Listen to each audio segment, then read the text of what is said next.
Good morning, everyone. I'm hoping you have a wonderful day today. Here in Canada, it's fall season, and it reminded me when I first came here in Canada. So once again, my name is Domino Puson, and I'm based here in Mississauga, Ontario, Canada. And I work as an RN in the emergency department in one of the largest emergency departments here in Canada.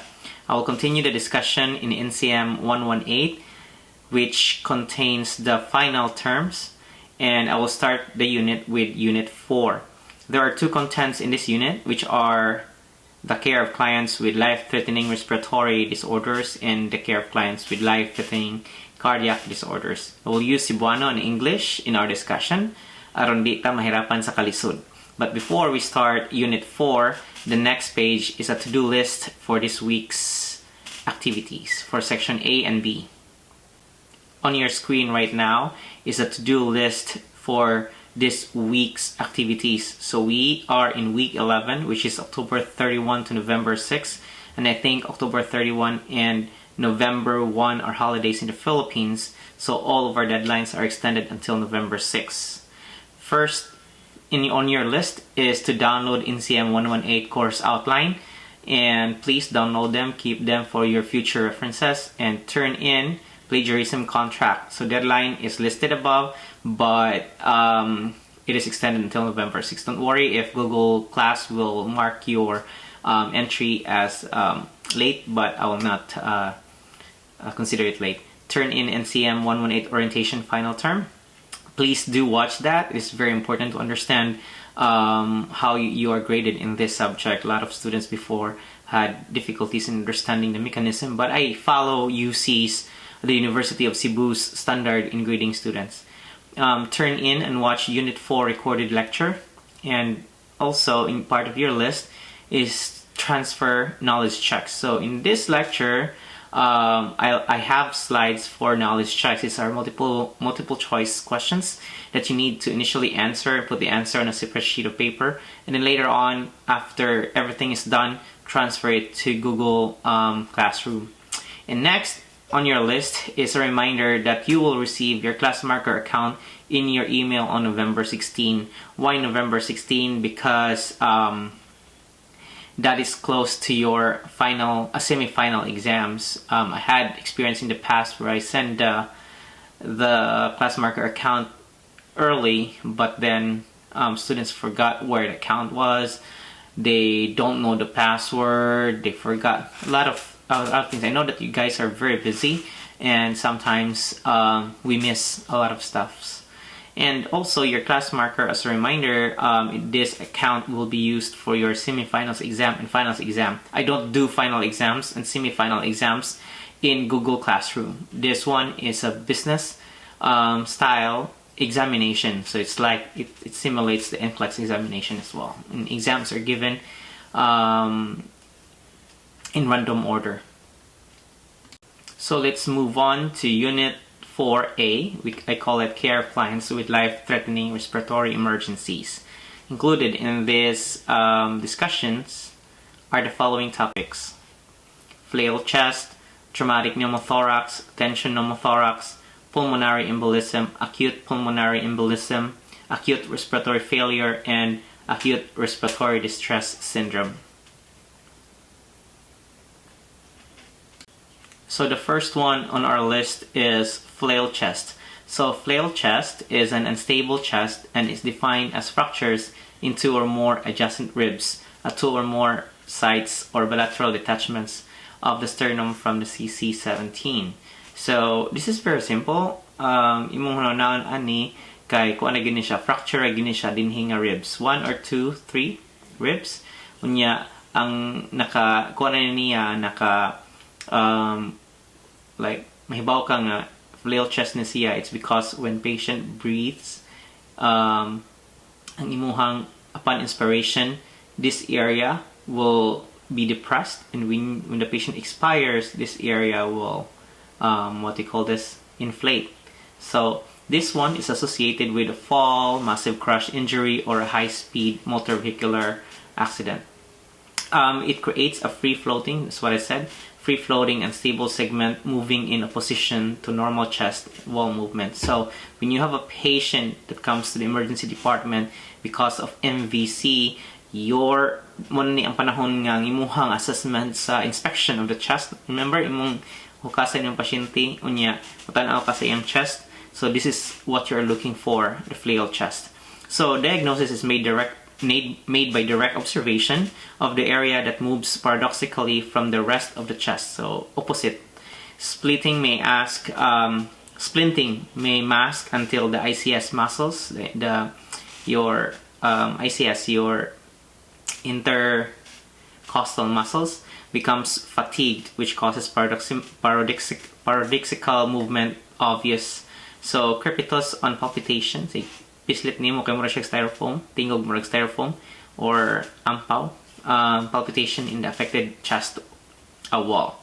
Chest X-ray may not show fractures, but a CT scan of the chest is more sensitive. Blood gas analysis shows the severity of the hypoventilation. So on your screen right now are the management for patients with flail chest. First one is to provide the patient adequate oxygenation. So as a nurse here in Canada, specifically Ontario, we can give up to 6 liters of oxygen. So we start by giving oxygen until when we do assessment, nya makita namo nga ang oxygen is below 92%, we don't wait for doctor to order an oxygen. We can, but later on we ask them for like their opinion about the oxygen and via nasal prompt. Next is fluid administration. We usually give NS or LR for this patient due to the possibility of bleeding, and also pain management. Your doctor might give morphine or ketorolac, any medication that does not depress the respirations. Sometimes hydromorphone if it's very painful. I don't know. I know for a fact that you guys in the Philippines don't have hydromorphone, but it is a very effective medication for pain. Next is prepare for intubation and mechanical vent if respiratory changes occur as indicated. So ang imuhang assessment ani niya kay kuan jud more frequent assessments. PCA or patient care analgesia o nang nabitong kuan ni siya kanang mura na siya og kanang cassette, no? Dayon pinuton na sa pasyente na sila pinuton para mo deliver nila og hydromorphone or morphine or unsa nga kuan, no? Dinhi kay common kay ni siya PCA, oral transdermal intravenous pain medication. So why did I discuss this? I discussed this so that you'll remember that when you have a patient with flail chest, these are the management that the doctor will gonna give to this patient. And if sometimes you want to be like ahead or on top of the doctor, then you ask all this stuff. So you know, okay? Next topic that we'll be discussing is about pneumothorax. So there are 3 types of pneumothorax. So simple, traumatic, tension. So pneumothorax are injury to the pleura. So when you see this, let me just get my laser. So this is the area where pneumothorax happen. So here, so injury to the pleura. Pleura is the membrane that covers the lung, leading to paradoxical lung movement. So in its paradoxical opposite, so this one will compress the lungs. Okay. So it occurs when the parietal or the visceral pleura is breached to traumatic space, is exposed to positive atmosphere pressure. So the heart is, the lungs is a negative pressure organ. So kung imo nang duslakon og kutsilyo sud ang hangin. So mo ni mga bayonet sa una tong idala sa mga Japanese, mo ni ilang buhaton to introduce air to cause pneumothorax, mamatay ang pasyente ani. That's according to Hinkle and Squazzo in 2022. If that area of the lung is filled with water, blood, or pus, it could be called hemothorax. If both filled with lungs and air, filled with air and water, blood, pus, it's called hemopneumothorax. So there are, as I've said, there are 3 types of pneumothorax. So the first one, the simple pneumothorax, refers to the accumulation of air in the pleural space, resulting in partial or complete collapse of the lungs. Kaya mo, press man ang, diba, paradoxical effect. So, iya mag-press ang lung. So, collapse, the lung will collapse as negative intrapleural pressure is lost. So, results from trauma. So, patient will feel chest pain and SOB, short of breath, auscultation, decreased or absent sounds. So by now, you can identify what type of sound. So you always bring your stethoscope, use your stethoscope, listen to breath sounds of the patient. So when you listen, when you assess the breath sounds of this patient, you will hear that the breath sounds are decreasing or absent. Okay? Percussion is hyperresonance, kaya napuno naman siya sa hangin. And tachycardic, patient is tachycardic. Why tachycardic? Because of oxygenation. Okay, because of the collapsed lungs, the lungs cannot effectively do CO2-O2 exchange. So mo na nga mo compensate ang heart. Chest X-ray or chest ultrasound scan will be done to identify where and in what degree the damage is. If the size of the pneumothorax is greater than 50, or a chest tube is placed. If less than 20%, monitor and give O2 inhalations. Chest tubes, these are small bore. I'll discuss it later. A small bore chest tube is placed, just in case. Okay, in this kind of patient, and chest tube small bore is placed in the safety triangle. I'll discuss that later. The lateral edge of the pectoral muscle. This is where you place your chest tube. The lateral edge of the latissimus dorsi and align along 5th intercostal space at the nipple line. So large bore is placed in 4th or 5th ICS along the anterior axillary line, required for moderate to large pneumothorax. Small bore and large bore CT will be placed. So you have to ask the doctor, so may mga gamiton doc, a small bore or a large bore. Usually, aram din ang sapuyan ng mga doctor, sila na lang makuha na. Chest tube is then connected to underwater drainage system, and once tube is in X-ray, once tube is in, an X-ray is to be done in order to confirm the placement of the tube. This one is a 3-bottle system.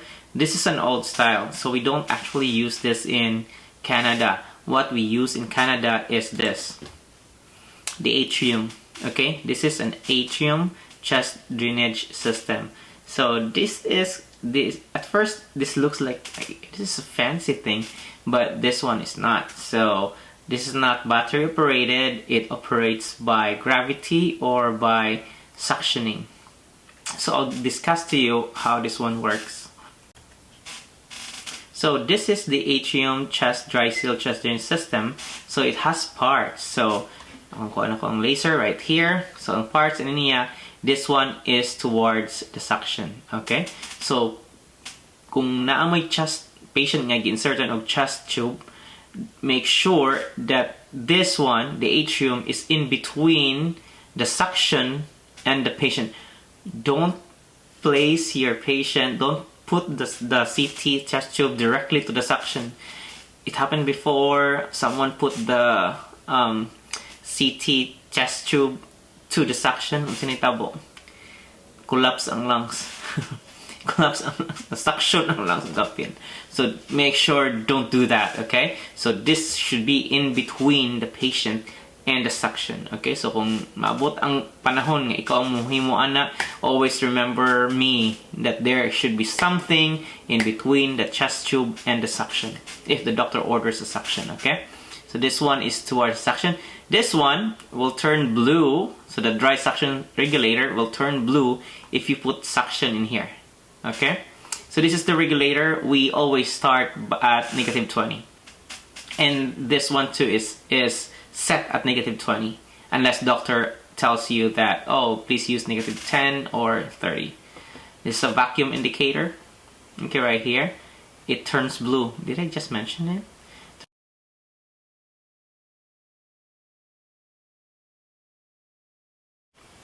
It turns blue when you attach it to suction, and this is the air leak monitor here. So can you see filled with water? Okay, filled with water, and you will see here any bubbling, okay, or any fluctuations. This one here is the collection chamber. So you have 3 collection chambers. So can you see here is from the patient, right? So from the patient, blood or air comes here. Usually blood, okay, usually sometimes air. So mo drop na siya dinhi, hantod mapuno na siya dinhi, yun na siya overflow here. So ang overflow mo flow dinhi, hantod mo flow na sa next one. So continuous lang na iyang number up to 2 liters.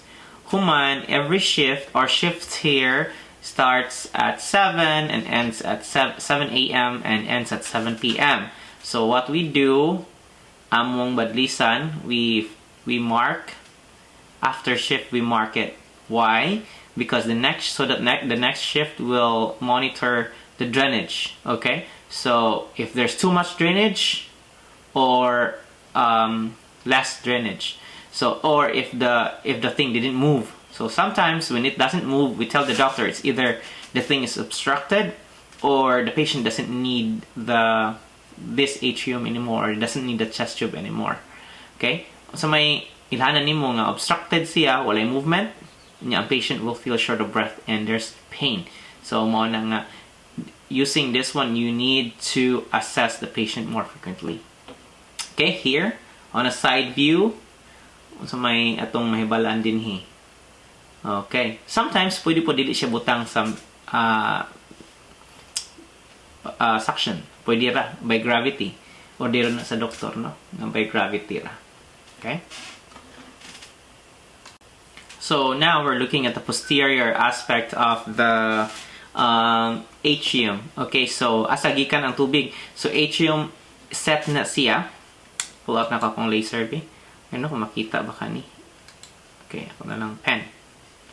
So kuha na siya set kani siya, the syringe is part of the set. So anhinin mo sa luyo sa the back of the atrium, you need to inject the water, okay, for the water seal. Okay, nahanglan di siya inject. So don't worry, sa inyong hospital nga trabahoan na amoy gitawag og lecture, your health educator will discuss to you how to clean this one, how to prepare this one before use.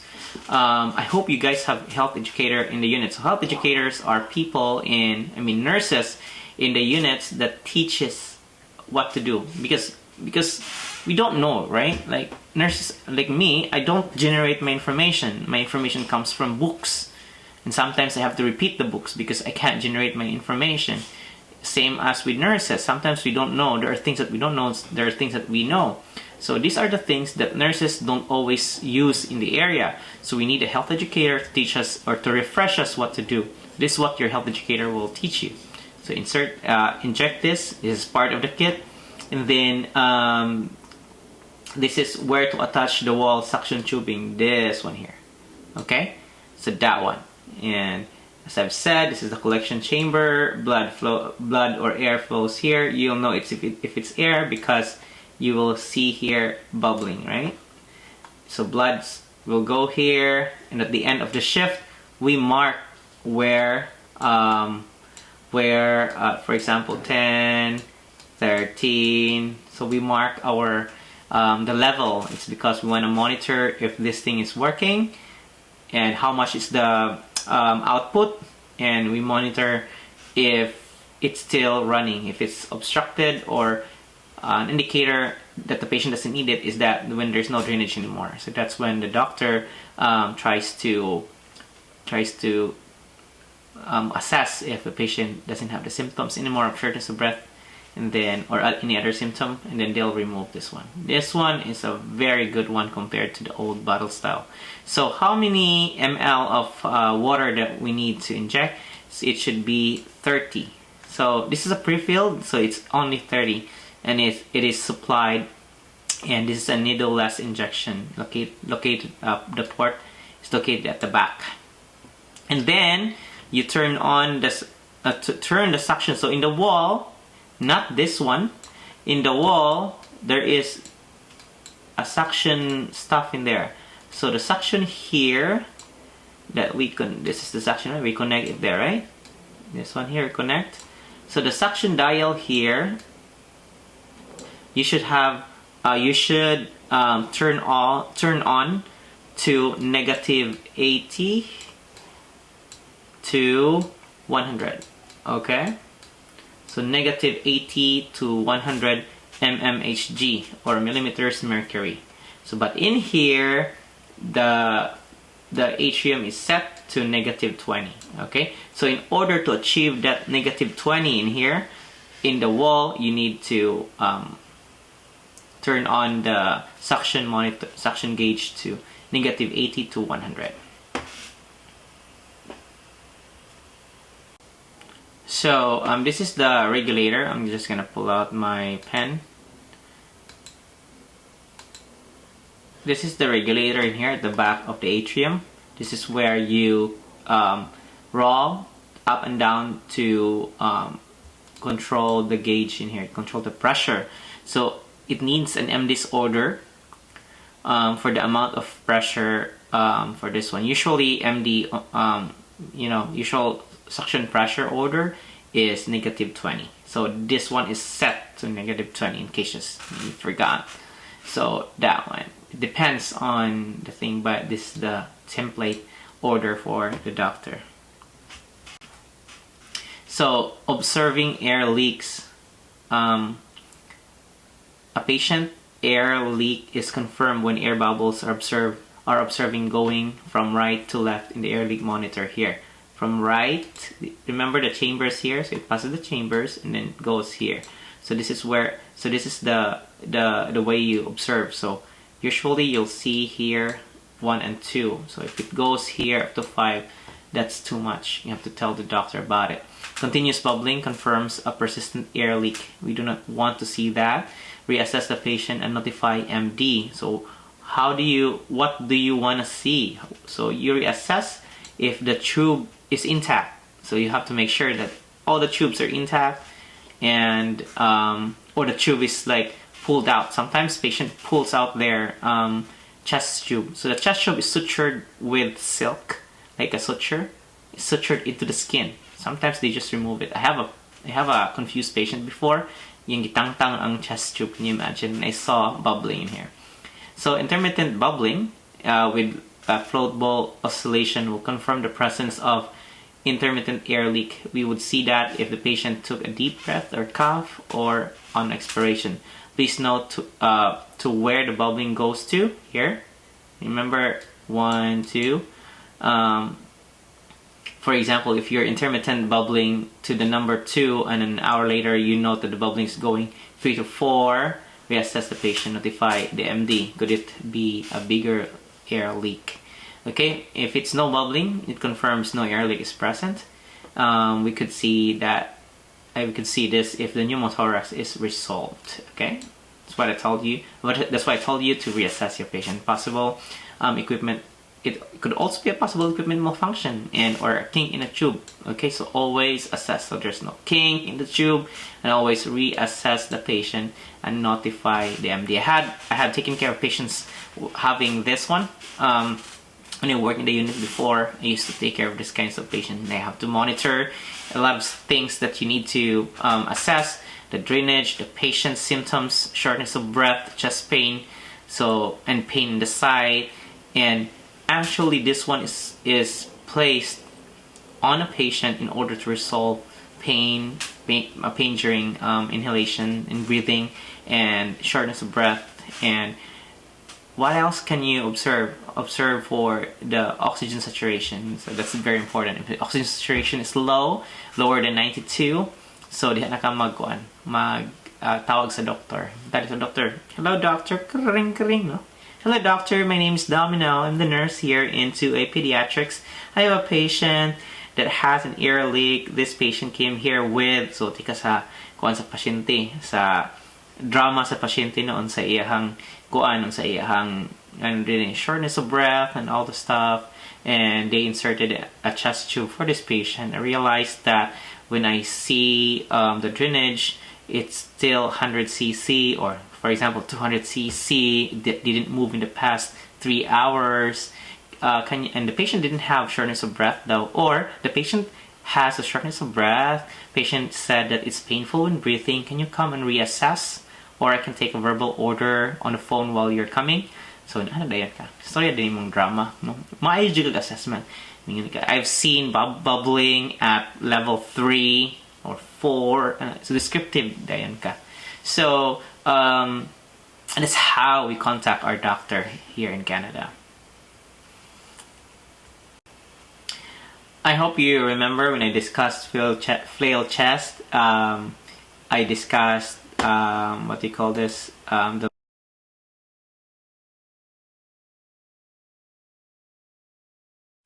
I discussed the large bore and the small bores chest tube. So this is where to put your large bore and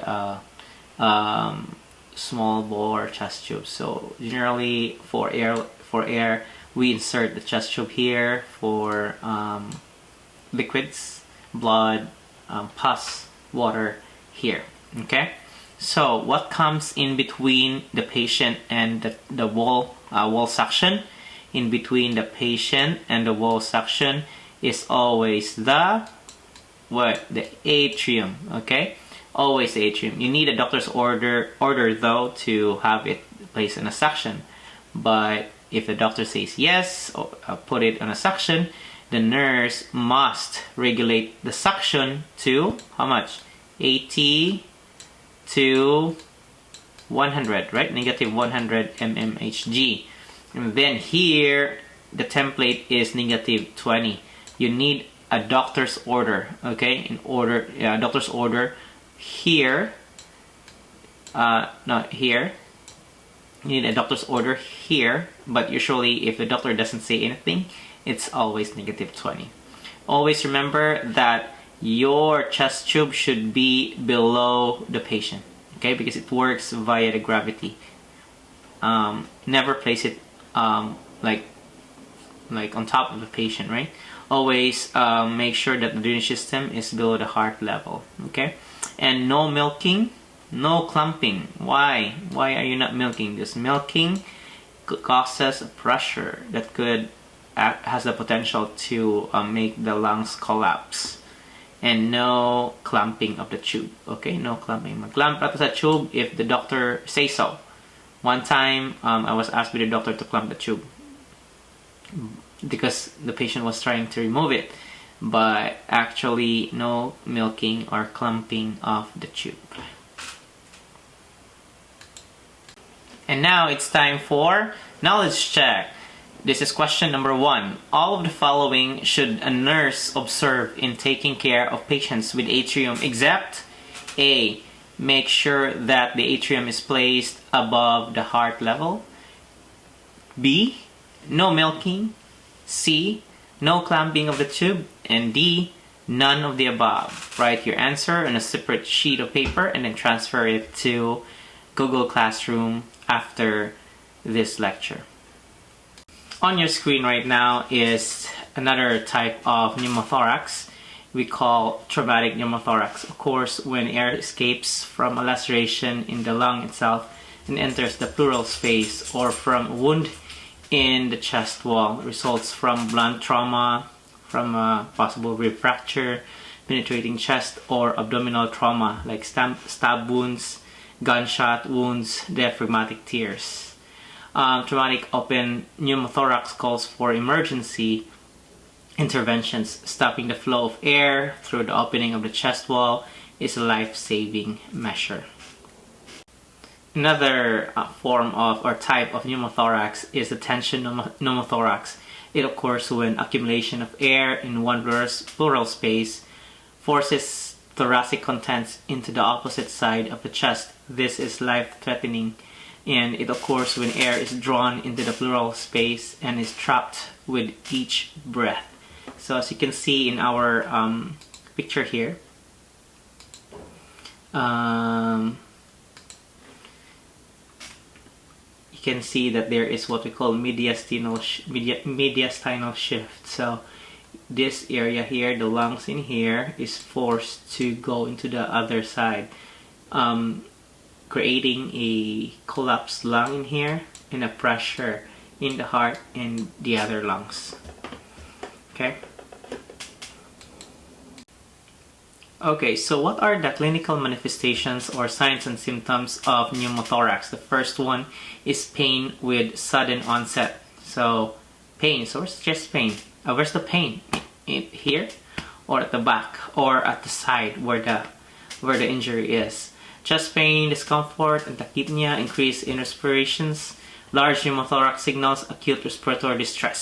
So if there is acute respiratory distress with total lung collapse, so patient will feel anxious. So yeah, I've seen this kind of patient. They express that they're anxious. The beginning of the disease process, they feel anxious. Like, I feel weird. And then air hunger, no? Murag isda nga na nakawala sa iyang aquarium. Have you seen that? And use of accessory muscle. So, itong intercostal space, I don't know. So, ilahang breathing kay mo inat ang kuan. Ilahang kanang muscle, yeah. Unya, central cyanosis from severe hypoxemia. So, malagom ang ilahang wait. Okay, malagom ang ilang wait.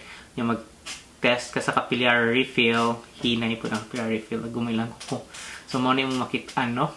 In a simple pneumothorax, the trach is midline, okay? Expansion of the chest is decreased. Okay, kung naman to, I think, pila to? 20-50% ang area nga na injured. So, in a tension pneumothorax, the trachea is shifted away from the affected side. Chest expansion may be decreased or fixed in an hyper expansion state. Kaya di na makagawas, di ba? Breath sounds are diminished or absent, and percussion is hyperresonant. Kaya daghan naman ang air. Medical management. So this is what the hospital will do. I mean, the medical team will do. Small chest tube is inserted near the second intercostal space. Okay, and auto transfusion from excessive bleeding from the chest tube. So this auto transfusion, wala ko kita niya, but the theory is that if there's excessive bleeding, they'll collect the blood and transfuse it to the patient. So auto transfusion. No? Traumatic open pneumothorax is plugged by petroleum gauze. No, I remember one time we have this kind of patient. We just put a petroleum jelly on the gauze and plugged it. Patient is asked to inhale to expand the lungs and eject air from the thorax until the chest tube is inserted and connected to water seal drainage. Antibiotics are usually prescribed. Okay, so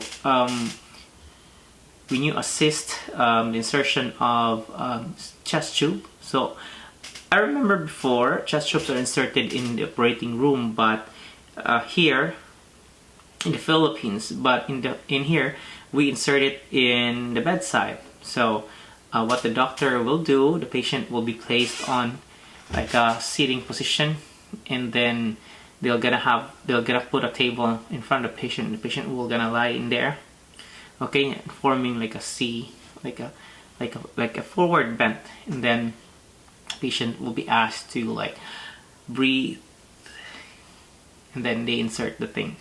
Okay, if more than 1,500 ml of blood loss is aspirated initially by thoracentesis or output is greater than 200 ml per hour, thoracotomy is done. Okay, thoracotomy is done in ER if a cardiovascular injury secondary to chest or penetrating trauma is suspected.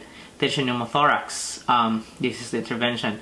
Given high concentration of supplemental oxygen to treat the hypoxemia and monitor oxygen saturation. Like, can give 10 liters, okay, or 12 liters.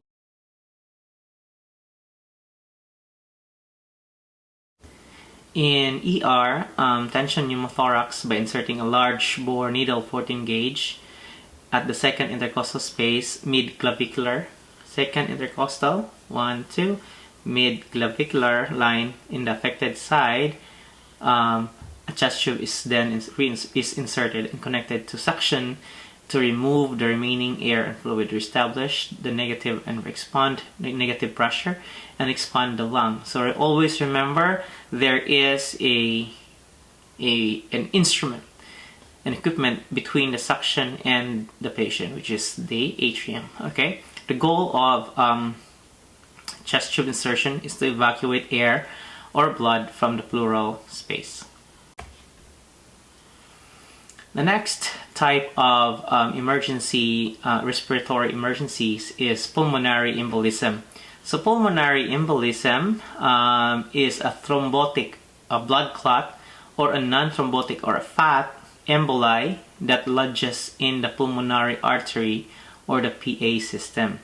This blockage obstructs blood flow to the lung tissue supplies by the affected vessels. Venous thrombolytic VTE typically originate from the deep veins of the legs, right ventricle of the heart, or the pelvis. Non-thrombotic emboli mainly originate from fat release after skeletal injuries, amniotic fluid, air, and foreign bodies. So this pulmonary embolism is a disease or a disorder that you have to be hyper alert to. When I have a patient like this, I am always assessing the patient and always taking a look at any changes in patient's assessments. Okay, so sometimes doon na kay mga pasyente nga bagong nanganak niya, wadto sila sa ER, lisod sila og ginhawa, sakit ilang chest, and sometimes they are diagnosed with PE. Others kay it comes with other diseases. Okay, and sometimes kanang inyong clot sa tiil, no, mo unclog ang clot, may mong emboli, so mo travel around, wandering emboli, mo travel around your body. Okay, sometimes kanang balian kag bukog mo na mahadlok jud bali ag bukog kay when your bones are fractured, what's inside the bone is a fat. It's the bone marrow, and that bone marrow can be a source of an emboli. Okay, so basically kaya mechanism, the emboli go somewhere else and then block that area and obstruct blood flow to the lung tissue, especially sa pulmonary. Okay, we're talking about pulmonary embolism. They block a certain tissue and it causes decreased oxygenation, CO2 exchange, and it affects that area there. The causes of pulmonary embolism is decreased in blood flow. We call it virtuous triad. Decrease in blood flow, problem with blood clotting, and injury to the vessel wall. So a decrease in blood flow, otherwise known as venous stasis, is a problem in clotting, and some of the injury to the vessel wall are the three factors that can lead to the development of venous thrombosis. So we call this factor the virtuous triad. So predisposing factors to the development of venous thrombi are following. So a patient with AFib, atrial fibrillation, we'll talk about that later. And immobility, no, kanang mga gamers siglag lingkod, no, kanang mga student pre ninyo siglag lingkod. So siglag lingkod mo develop kog clot sa imong tiil. So that's why you need to stand, walk at times. Okay, higda, no, immobility, higda. Infection, atherosclerosis, and polycythemia are one of those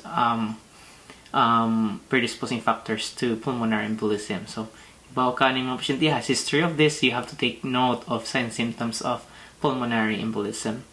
The conditions that precipitate the formation of venous thrombi are the following. Heart failure. Why? Because may tabo sa heart failure is that there is stagnant blood inside the heart, and then they cannot circulate. And if the blood cannot circulate, they form clots.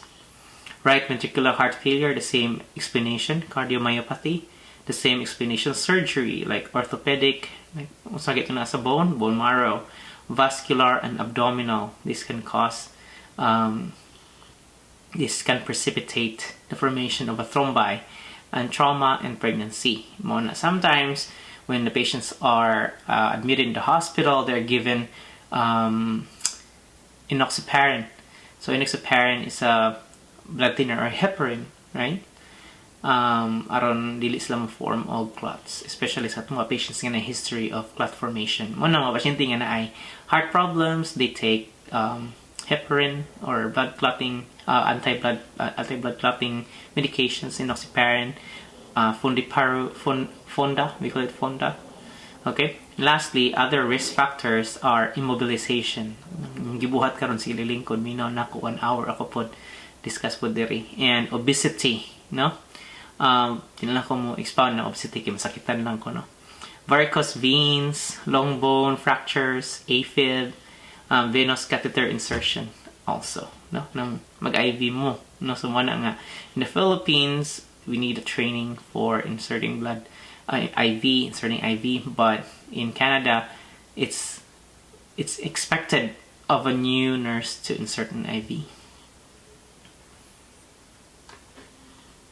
Pathophysiology of pulmonary embolism. So this topic is not about more we dig into like the pulmonary embolism, but we'll just talk lightly about pathophysiology. So we deal with the care, but we'll talk about pathophysiology a little bit so we can understand what's going on.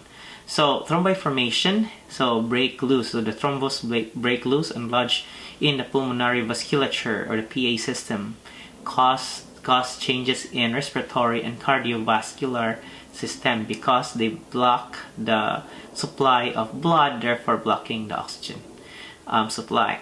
Alveoli distal to the occlusion are ventilated but not perfused. So you have air but they cannot absorb. They cannot do exchange, gas exchange cannot occur, and there is CO2 decrease in that area.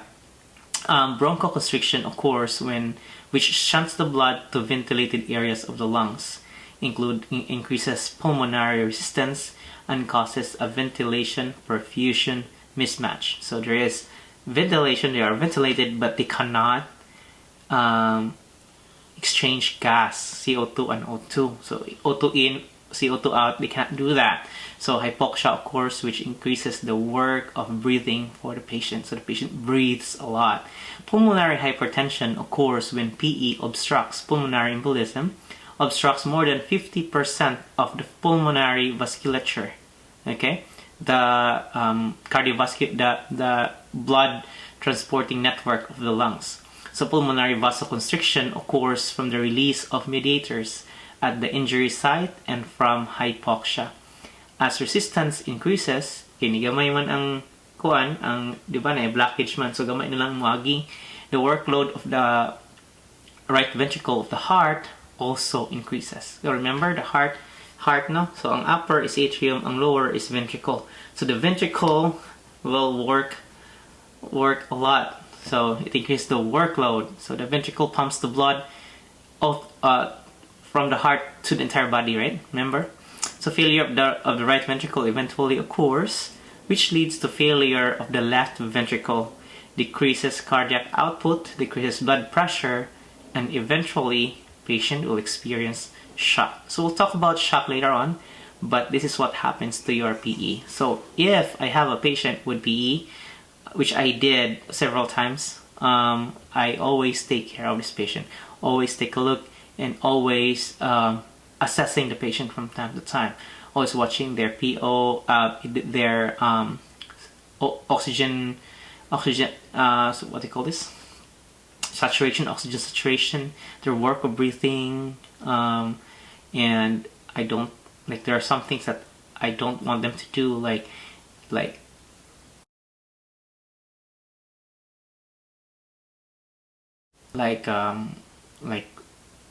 maglakaw sila pinakalit, no, ng mga movements quick, wala akong tanaan. So understanding this, taas kayong explanation pero simple ra kayong mechanism na block ra gyud ang kanang area because of a thrombi.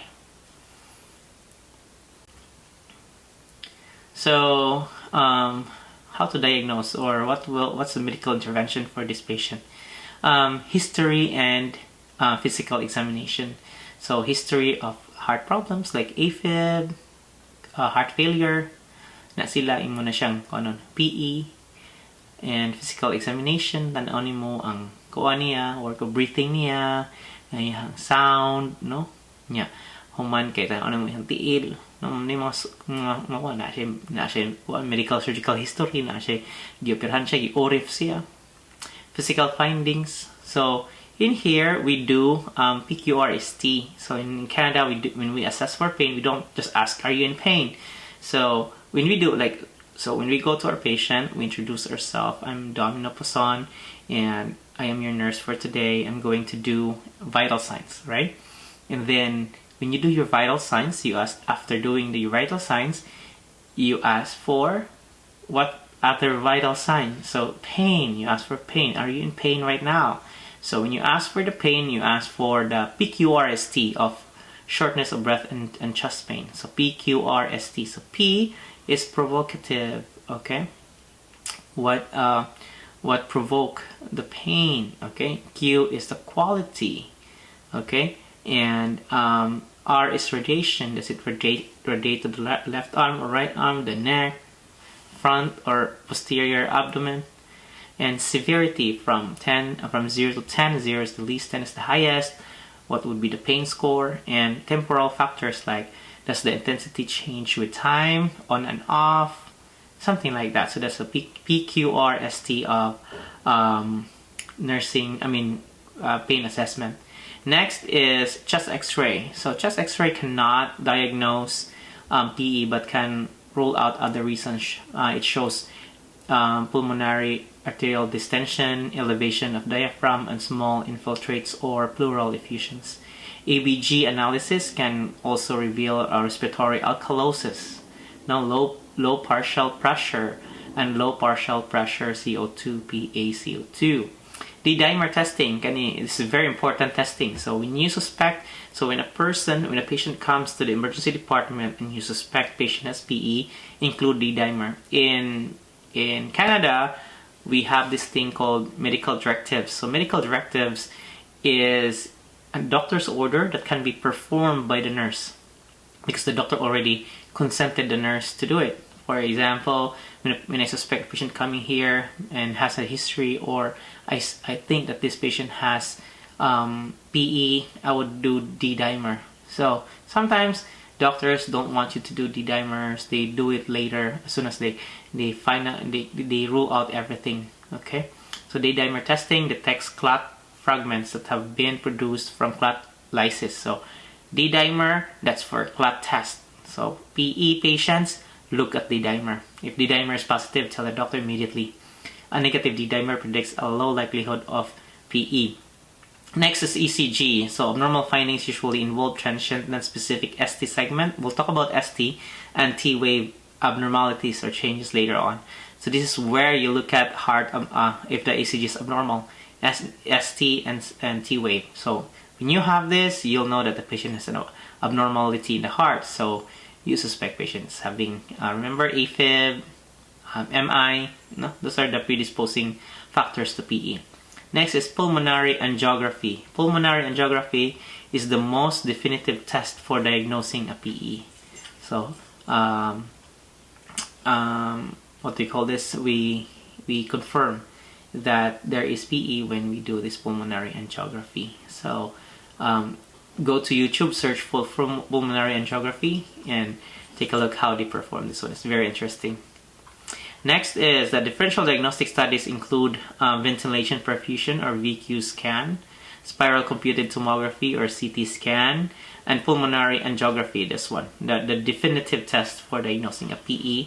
And contrast enhanced CT scans are starting to replace VQ scans as the first line diagnostic studies to rule out PE or pulmonary embolism because they are quick and non-invasive. So treatment for patients with PE. So the goal of treatment is to prevent thrombi formation, limit thrombi growth, and encourage breakdown of existing thrombi. So management of hypoxia is to give the patient oxygen, intubation, and mechanical ventilation. But the best treatment is prevention.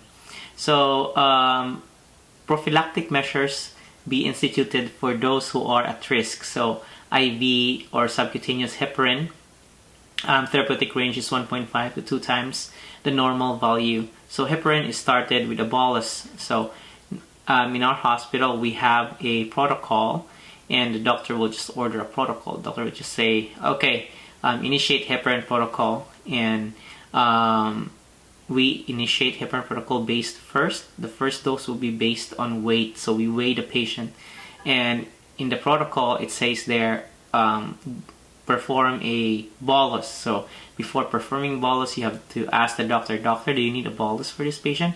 And if the doctor confirms, so then you give the bolus, and a continuous infusion adjusted every 4 hours to 6 hours. So how do you adjust? By ordering APTT. So you order APTT. So in the protocol, it's like a sliding scale. So the protocol says if the APTT is this and that, you'll give this. If the APTT is this and that, don't give this. So it's kind of tricky, but the heparin protocol is an interesting protocol that nurses follow. Heparin therapy is continued for 7 days to 14 days while patient is on bed rest. Why bed rest? Patients should be in bed rest because of the likelihood to get an injury and get bleeding, or the clot might be dislodged and go somewhere else. Okay, and next one is a low molecular weight heparin, Lovenox. Do not wipe or rub. Tell the patient, okay, when you inject this subcutaneously, tell the patient do not wipe or rub, because rubbing it may cause bruising. Oral anticoagulants such as warfarin or Coumadin can be given. A reversal agent is vitamin K. So in heaven there is peace. For heparin is protamine sulfate, and in heaven there is peace. In war there is killing. So for warfarin, it's vitamin K. Okay, or a fresh frozen plasma, FFP, fresh frozen plasma. Okay, if Coumadin is used, it is usually started 2 to 3 days after heparin has begun. Once the APTT levels have stabilized, a 5-day overlap of parenteral and oral anticoagulation is recommended. Oral anticoagulant doses are adjusted until the INR is 2 to 3 times the normal values. Then therapy is maintained for 3 to 6 months. So sir, patient na sa hospital, sometimes they are discharged. Okay, INR is checked frequently to maintain therapeutic anticoagulation. Have patients nga ipadadaan na mo heparin to inject sa ilang kaulingon, or enoxaparin. An umbrella type filter, like the one you see here, umbrella type filter, this one. So the umbrella type filter is only used for this one. It's only used for patients who are high risk, or whenever anticoagulant therapy is contraindicated. So the filter is installed in the inferior vena cava to trap emboli before they can reach the lungs. So so they're trapped in here. Okay, so sir, does it cause blockage in this area? So may tabuan na. That's to prevent, no? If everything, this is the last resort, if everything fails, we need this. Thrombolytic therapy may be used for patients with major PE and those who are hemodynamically stable. Streptokinase, urokinase, and recombinant tissue plasminogen activator breaks down clots within 24 to 48 hours of symptom onset. I'll let you see this one, TPA. In the Philippines, TPA is very expensive. Okay, sometimes patients with PE will just gonna say, yeah, just want to go to heaven, then pay this. It's very expensive, and sometimes not all hospitals have stocks in this because this expires, and this is very expensive. Okay, heparin is given 24 hours after the initial TPA dose is given. We'll talk about TPA later. I have a picture. I'll show you a picture. Pulmonary embolism is the last resort and carries a pulmonary embolectomy is the last resort and carries a high risk of death, and use only in patients who does not respond or have contraindications to other interventions available, including the including the umbrella type filter. Nursing interventions for patients with PE. Nursing goal is to prevent DVT, or deep vein thrombosis, which leads to thrombotic PE. Early ambulation can be, if you're riding a plane, you're sitting on a long period of time, you need to exercise, okay? Right now, I think this video is more than an hour. You have to pause this and then walk a little bit and exercise a little bit. Intermittent pneumatic compression, IPC, in conjunction with elastic stockings and ROM exercises.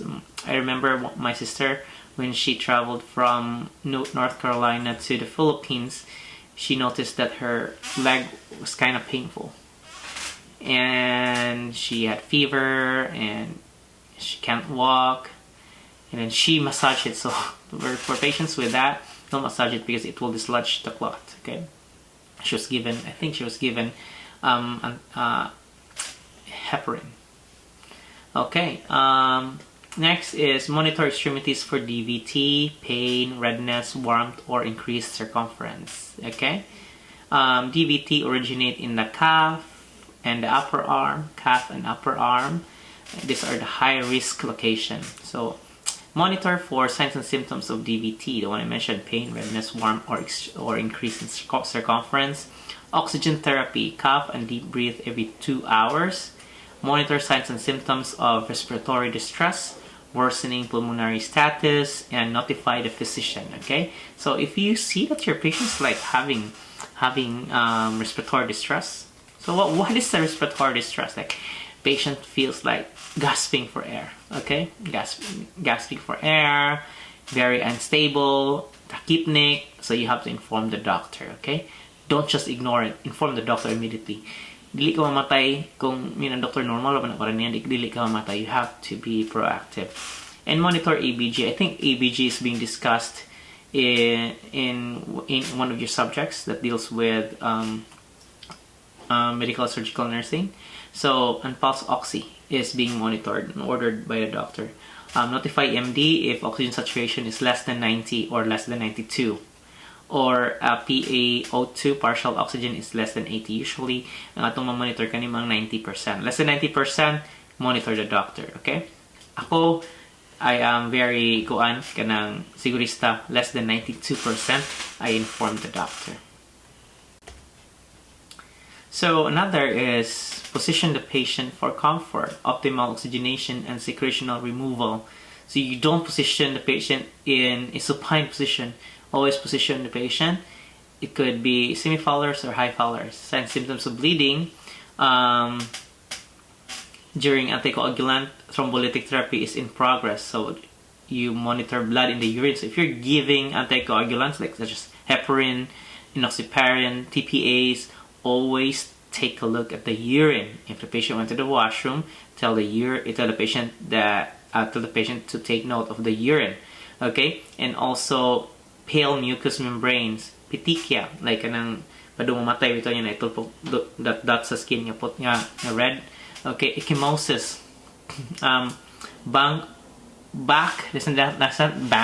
back or flank pain, headache, change in level of consciousness. So from awake to sleepy, from talkativeness to being quiet, or the patient cannot be aroused, so there's a change in LOC.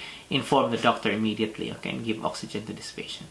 Monitor CBC, APTT. Remember, when you do heparin, you have to monitor APTT every 4 to 6 hours. Fibrinogen, always look at them. So when you say monitor, you need to take a look at those numbers and values and evaluate and tell the doctor if there's any abnormality. Monitor para unsa man din ng APT INR sa bleeding, okay?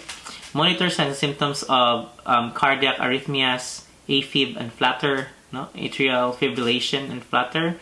Mo na yung mga cardiac arrhythmias nga kinahanglan nimong obserbahan for patients with pulmonary embolism, because this can predispose.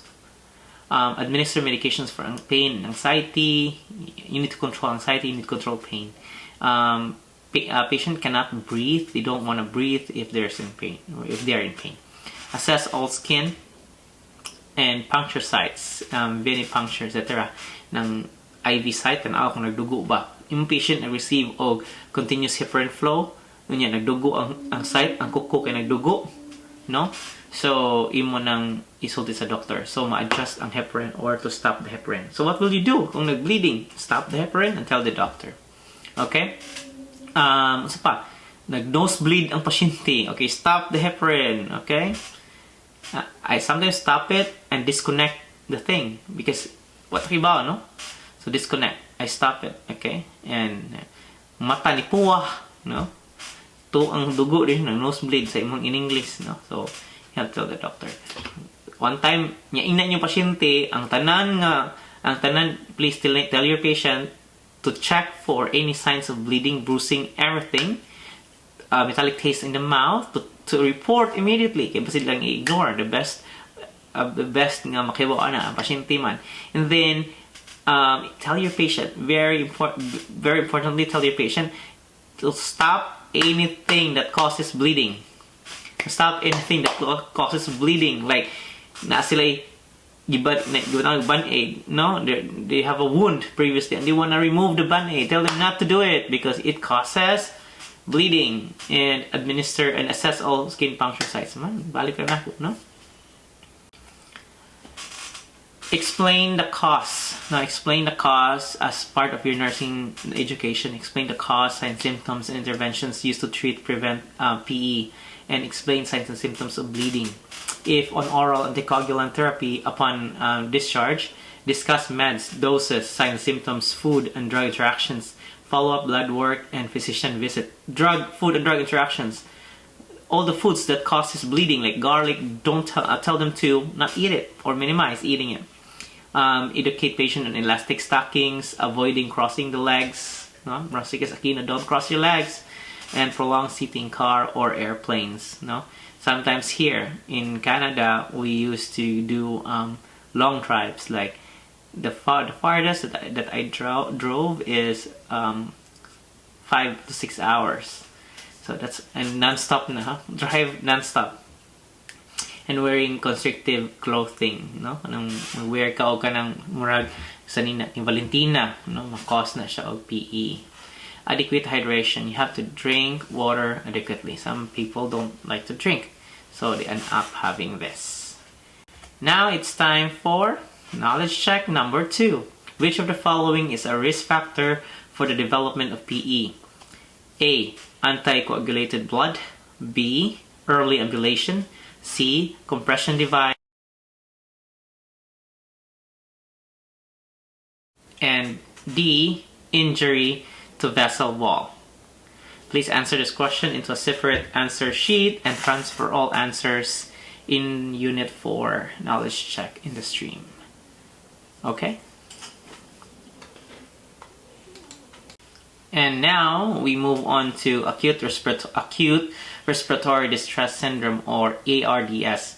It is a severe form of lung injury, ALI, that consists of a systematic inflammatory process that causes increased permeability of the alveolo-capillary membrane and vasoconstriction of the pulmonary vasculature.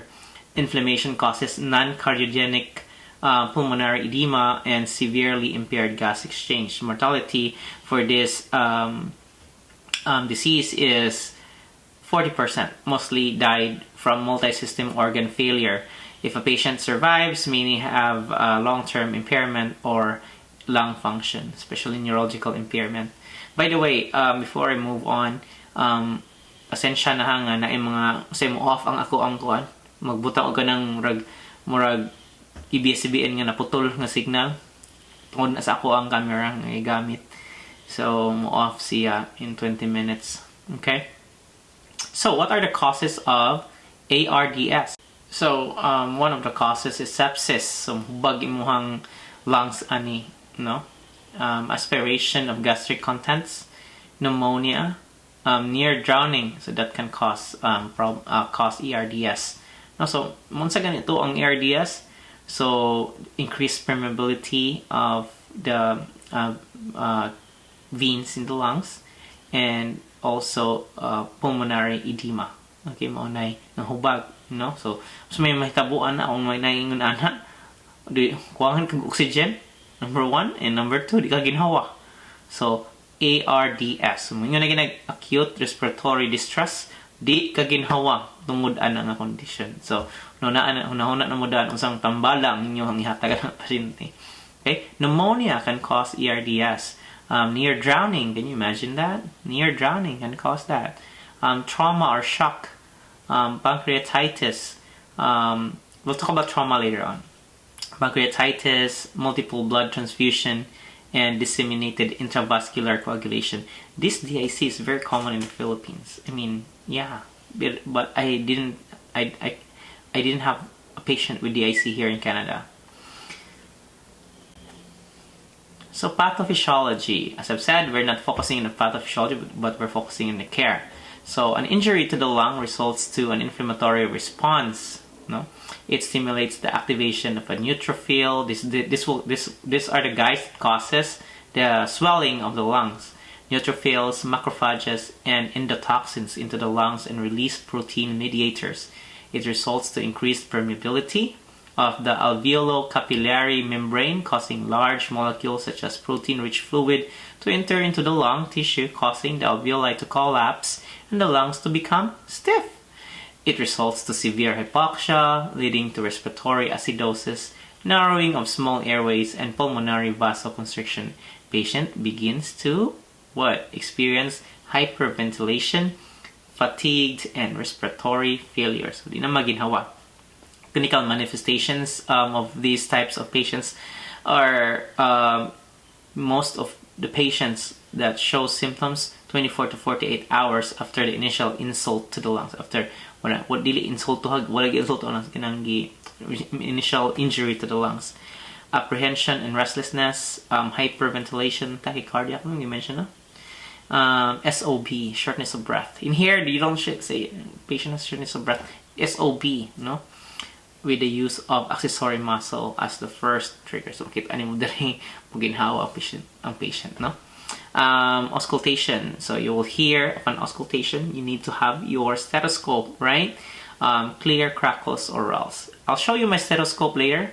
How I invested with my stethoscope. Aron kamo po mo invest mo sa stethoscope. And dili ta mahimong we are an independent nursing practitioner. Dili ta assistant to the doctor, okay? Other signs may be intercostal retraction, so mag-retract ang inyong ribs, cyanosis, some cases hyperthermia, and cough. So how to identify a patient with ARDS? So ABG analysis reveals low PO2 despite oxygen supplementation. Yan naman, ikasud na ang oxygen. We also call this refractory hypoxemia. So refractory hypoxemia is when it happens when the partial oxygen and the FiO2 ratio is less than 200 millimeters mercury. It's often used as diagnostic criteria for ERDS. Chest X-ray reveals bilateral infiltrates, like there's a patchy or white out, okay, and hemodynamic monitoring with PA catheter reveals a pulmonary artery occlusion pressure of less than 18 millimeters mercury. Don't worry about this. This PA catheter reveals whatever. I guess NCLEX won't ask you that. NCLEX will ask your knowledge in a clinical setting. So, okay. Nung mga tanan nyo, pila ka 8 millimeters mercury ang kaoy ng lanon. Okay. So, medical management. So, the goal of management or treatment for patients with ARDS is improving and maintaining oxygenation, fluid and electrolyte imbalances, providing adequate nutrition, and preventing respiratory metabolic complications. Supplemental oxygen is the first step treatment of ERDS. So, kita ang pasyente nga di ginhawa, imong buhaton, unsa man, oxygen supplementation, position the patient dayon, no? So, ABC may require intubation and mechanical ventilation kung di nakaginhawa ang pasyente, no? FiO2 as high as 100%. Okay, goal of oxygen therapy, partial oxygen 55 to 80 millimeters mercury, or SpO2. The most common one that we do is 88 to 95 millimeters using the lowest amount of FiO2 possible. So, So high frequency ventilation used for severe respiratory failure, and intracorporeal membrane oxygenation is a new treatment. I don't know this, I haven't seen this one. So patients in respiratory failure from putol na sad ta, giputol ta sa kuan gobyerno. I'm just joking. ERDS have a tendency to continue to hyperventilate and breathe against the ventilator. The use of sedation allows the ventilator to take over the work of breathing. Mo nang ilang artificial sedate ang patient, decreasing anxiety and helps patient rest. Neuromuscular blocking agents may be used in conjunction with sedatives, allowing full expansion of the lungs. So, hemodynamic monitoring, ako na nang gihisgutan. Next one is mixed venous oxygen saturation, indicates the amount of O2 available after the tissues have been perfused. And fluid management, goal is to maintain tissue perfusion, and the mean arterial pressure should be maintained above 65. This is for old patient, okay? So mean arterial pressure is 65 millimeters using combination of fluids and vasopressors such as dopamine and norepinephrine as appropriate. So I don't know if you take blood pressure, you take MAP. So this is how to compute for MAP. So newer vitals machines. So dinhi among word sa kanang blood pressure, temperature, oxygen saturation machine. We call it vitals machine. Way back when I worked in the Philippines, wala mi tawag lang yan PP, no? So vitals machine, when they say vitals machine, they refer to that. So in order to compute for MAP, you have to do this: the systolic pressure plus 1/3 of the systolic pressure minus the systolic pressure, or that's how it is done. So libog, no, gamit na lang sa vitals machine. Okay, 65 millimeters mercury is above, no, above all patients should be above that. Okay, normally. Positioning, supine position delivers the majority of pulmonary blood flow to alveoli that are impaired by atelectasis or fluids. So that if the mo nang tanan nga ang mo nang kanang kuan na gani intubate, pwede ni may position ani supine position. So it delivers the pulmonary delivers blood to the pulmonary vasculature. Okay. Nutrition, provide necessary nutrients. Enteral feeding is the route. TPN if unavailable to tolerate. Kay basin niya maadto sa lungs, no? Nikaon ma-suffocate or hito na ng food maadto sa lungs. Kamo na bahala, no? So TPN, have you heard about total parenteral nutrition? That is delivered through peripheral access, a PICC line. So I'll discuss about PICC line later. Deliver na IVs through the blood na sila protein o ganang vitamins, multivitamins mixture. So pwede na dili mo kaon pasyente, pero that is not enough. Patient needs to eat later. Okay? Corticosteroid may be prescribed, anti-inflammatory, monitor blood sugar for this patient. Okay, kung tagaan ni always remember, tagaan ganing mga steroids or corticosteroids, their blood sugar will go high. So you have to remember that. You have to monitor blood sugar, I mean. If hypotension is cardiac in origin, an inotropic agent such as dobutamine can be used. Nursing interventions, assess respiratory status every 1 to 2 hours. So na may pasyente nga na ay ARDS, you have to monitor the patient 1 to 2 hours. Always continuously monitor the patient. Okay, don't be as new nurses, our tendency is to ignore the ones that are very serious and go to the ones that are talking, walking. So this one you don't need to ignore. You have to put your full attention to this patient. These are what we call heavy patients, right? So assess breath sounds every 4 hours. So listen to breath sounds, rouse, or complications such as pneumothorax. So nag-assess ninyo diminished breathing sounds. Okay. Assess for restlessness, anxiety, change in LOC, tachypnea. Prone is recommended if not contraindicated. No. Monitor ABG and notify physician for changes. Administer oxygen at the lowest percentage possible to provide adequate oxygen saturation, and provide rest periods and provide adequate nutrition.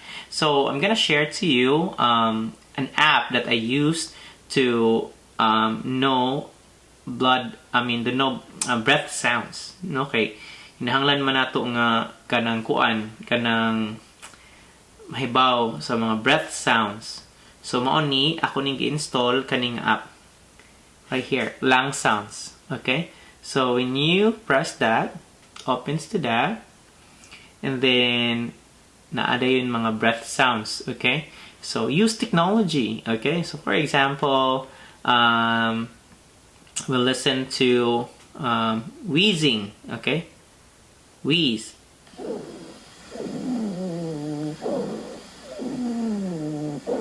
I don't know inyo ba yan ha. So gibutang man diha crackles. So let's see kung unsay tingog ka ng crackles, no?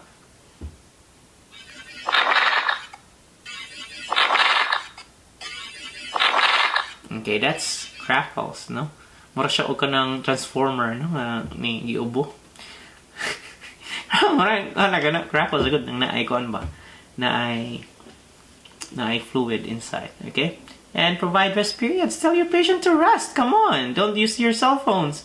So nadyo ko yung pasyente sa una nga kanang ARDS na, ito nag-sepsis. Nagtaod na sa mga busy kimila ako, nagtaod na, paspasi ko nakataod, no? Paspasi ko nakataod sa mga ECG, telemetry, tanan IV, paspasi ko nakataod, no? Hibaw mo, sige, stress sa pasyente. Stop! Can you stop all this craziness? Nag-ARDS na siya, pero kalisod-lisod na istorya pag yun. Yan siya, can you please charge my phone? No? Lagot ni Gustan ko nga, just take a rest. You're in a serious condition. Don't bother about your cell phone. So, provide rest periods. Kita ng pasyente, mata pa, alas 2 ka down, kaya nag-Facebook. Kaya pa. I have ARDS. So, yun ang badungon ninyong pasyente, no? And provide adequate nutrition for your patient. Encourage. They don't like to eat. Encourage them or advocate for a TPN. Okay? So the main goal is to optimize your oxygenation, maintain tissue perfusion, provide adequate nutrition, and provide emotional support to the family and the patient. Okay? Nursing education, explain what happens to a person with ARDS. Unsa na sila, no? Unsa nay no? Explain what happened, no? Describe signs and symptoms of respiratory failure, no? Why patient becomes anxious kay sila kaginhawa, no? And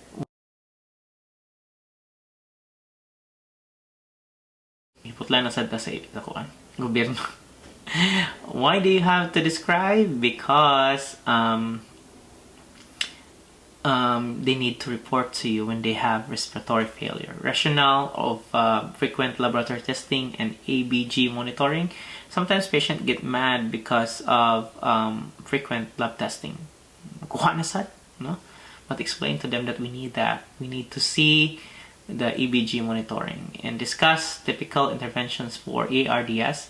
Describe the role of sedation and vent support. It's like the role of sedation. The role is to make the patient relax, make the mechanical ventilator take over, and give the patient a rest period. Nihangak ang pasyente, no? Gihangak. What else? So for ABG monitoring, please go to YouTube and search on ABG monitoring so you'll be refreshed what ABG. I know this is already discussed with your medical surgical nursing. Time for knowledge check number 3. The increased permeability that is seen in ARDS increases fluid accumulation in which of the following areas? Number 1, ARV,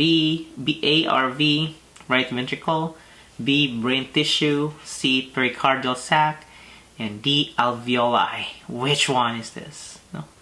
Which one is responsible for the oxygen and CO2 exchange? Okay.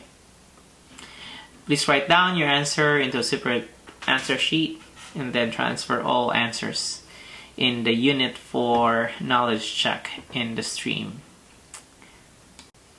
Next topic is acute respiratory failure. So acute respiratory failure occurs when one of the gas exchange functions, the oxygen or CO2 elimination, fails. May be caused by conditions such as drug overdose, like narcotic overdose, respiratory infection, like pneumonia, and exacerbation of chronic respiratory or cardiac disease. In acute respiratory failure, patients may need intubations. Okay, and clinical indicators of acute respiratory failure are the following. Partial oxygen below 60 millimeters mercury, or arterial oxygen saturation, such as measured by pulse oximetry, below 91% on room air. So, and another indicator is PaCO2 above 50 millimeters mercury and pH below 7.35. PaO2 decreased or PaCO2 increased of 10 millimeters mercury from baseline with chronic lung disease. This information came from American Nurse in 2014. Signs of acute respiratory failure. Number one sign is shortness of breath. Okay, and then mental status changes. There are changes in mental status because the brain is sensitive to oxygen supply and oxygen deficit. So patient might feel anxious, tachypneic, and decrease SpO2 despite decreasing amounts of supplemental oxygen. So the patient does not respond to oxygen supplementation. Another is tachycardia because the heart, helps in oxygen supply by means of like beating it very fast, compensatory mechanism, and tachypnea, increased breathing, periorbital or circumoral cyanosis. So my question is, how do you assess for cyanosis in patients who are African American or in African descent? So look at their mucous membrane. Diaphoresis. So diaphoresis, di lang kay diaphoresis nga kanang kuan dagko jud mura siya og kanang gikan naligo, no? Accessory muscle use, diminished lung sounds. So when you do your assessment, you might hear a diminished lung sound. So I have here my stethoscope. I suggest that you guys buy a good stethoscope, because this one I bought this when I was a student, and then I use this until I'm working. This is the cheapest version of Littmann, and then this one here is an accessory. This is from Eco. I bought this because this is a device that maximizes the sound up to 40 times, and then this can connect to your cell phone so you can see the rhythm. And also, you don't actually need this one. You only need this in your diaphragm, then connect it to your AirPods. You can do that. But for purposes of presentation, I use this one. Okay, so this is very helpful, especially during COVID. So you do wireless stuff, right? So now, make sure when you do your assessment, you have to wear a mask, okay, or a shield, because when patient breathes, you don't know if it's COVID or not. So when assessing a patient, so I use IPPA inspection, palpation, percussion, and auscultation. So the first thing I do is that I remove the shirt. I remove the shirt. I take a look at the contours. I take a look at if there's like redness, allergies, or any bulging or cyst, posterior, anterior, and posterior. Next is palpation, right? I palpate And then next is what they call this, auscultation. No, percussion. So usually we don't usually use percussion. No, it's like theoretical to use percussion because patients with pneumothorax, you'll hear hyperresonance. But in emergency, we just move to auscultation. Okay, so in auscultation, I use the 10-point rule. Okay, so I auscultate starting to the right. Okay, here, not directly to the bone, in between intercostal spaces. Okay, 1, 2, 3, 4, 5, 6, 7, 8, and lower bases 9 and 10.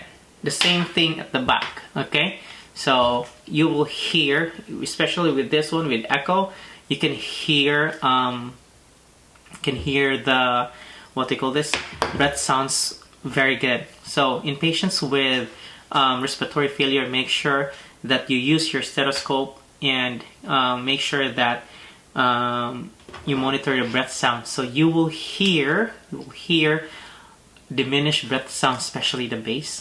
Especially true with patients with pneumonia. So the bass until sa kuan niya, yung pagginhawa ng patient.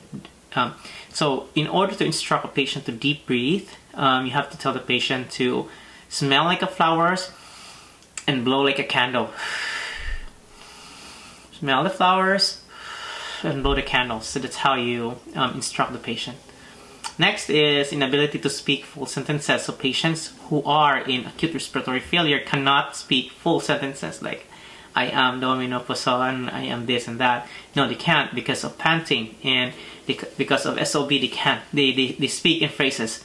That is why it is very important to, when you do a quick updates on your patient, like when you do vital signs, ask patient, are you in pain? And then you ask the patient, how are you doing? Are you having shortness of breath? Something like that. So when you document it, you say, patient, there's no noted no respiratory distress. Patient speaks in full sentences, alert and oriented. Okay. Next is impending sense of doom. This is anxiety, altered mental status, and monitor CO2 and PaCO2 levels. Next is treatment management. So treat underlying cause. So they treat pneumonia, COPD, heart failure with antibiotics, steroids, nebulizers, and supplemental oxygenation. Make sure you know how to administer nebulizers and puffers, okay, using chambers. If you don't know that, please review to YouTube, because that's very important on how to apply them. That should be discussed in pharmacology.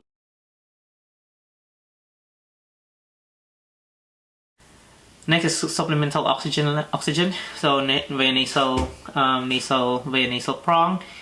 If the patient does not respond, oxygen saturation does not respond, please give the patient another breather mask. 12 liters, 100%.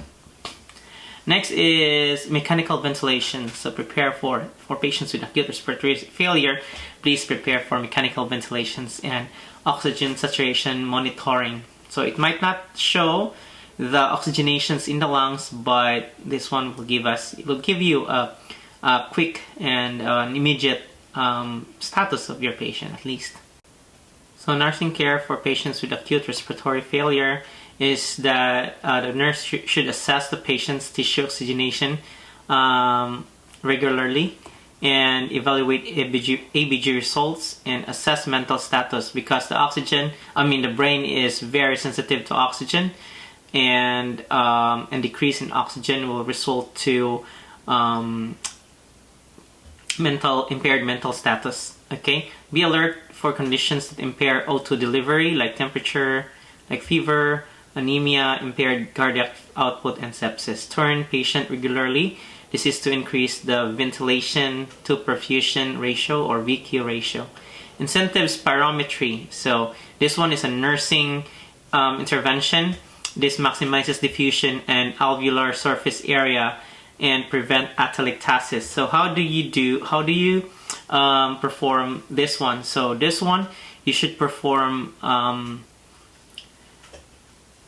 incentive spirometry, I think you can do it 10 to 12 times, 10 times, should I say 10 times in 1 to 2 hours, 10 times in 1 to 2 hours, as when patient is awake, 10 times in 1 to 2 hours when the patient is awake, so, and as tolerated too. So how do you instruct patients to do this? So this is not like the children's toy that you blow and then the ball moves up. This one, you have to instruct the patient to seal the mouthpiece of the spirometry and tell them to suck the air. So suck the air gently until the ball rises up. So the goal of this intervention is to increase decrease air in the lungs to prevent atelectasis. Okay, bloat man siya. No? And then next is to provide proper nutrition for your patient with acute respiratory failure. Adequate caloric and protein intake, which is personalized according to each patient's need, may help the patient prevent against malnutrition. Malnutrition impairs the muscles, reduced ventilatory drive, and decreased lung defense mechanism, according to American Nurse 2014. And you have to educate the family and the patient about adherence with treatment and help prevent readmission. So, why do you have to teach the patient? Because some patients do not see it as necessary to give themselves puffers, to give themselves medication. Others don't believe in medication.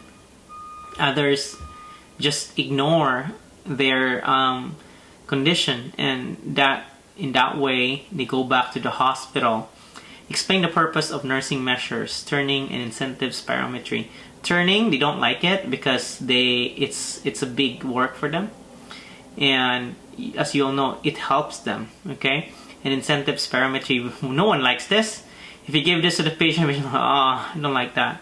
So this one, incentive spirometry, should be done 10 times in 1 to 2 hours. Within 1 to 2, in 10 times in a span of 1 to 2 hours. So they have to do it. This instruction, respiratory condition. So teach patient about their respiratory condition to understand it. When to return to ER and family doctor. Please come to the emergency department when your saturation is less than 91. Home measures to promote and maximize respiratory function. That's according to American Nurse 2014. Knowledge check 4 and 5.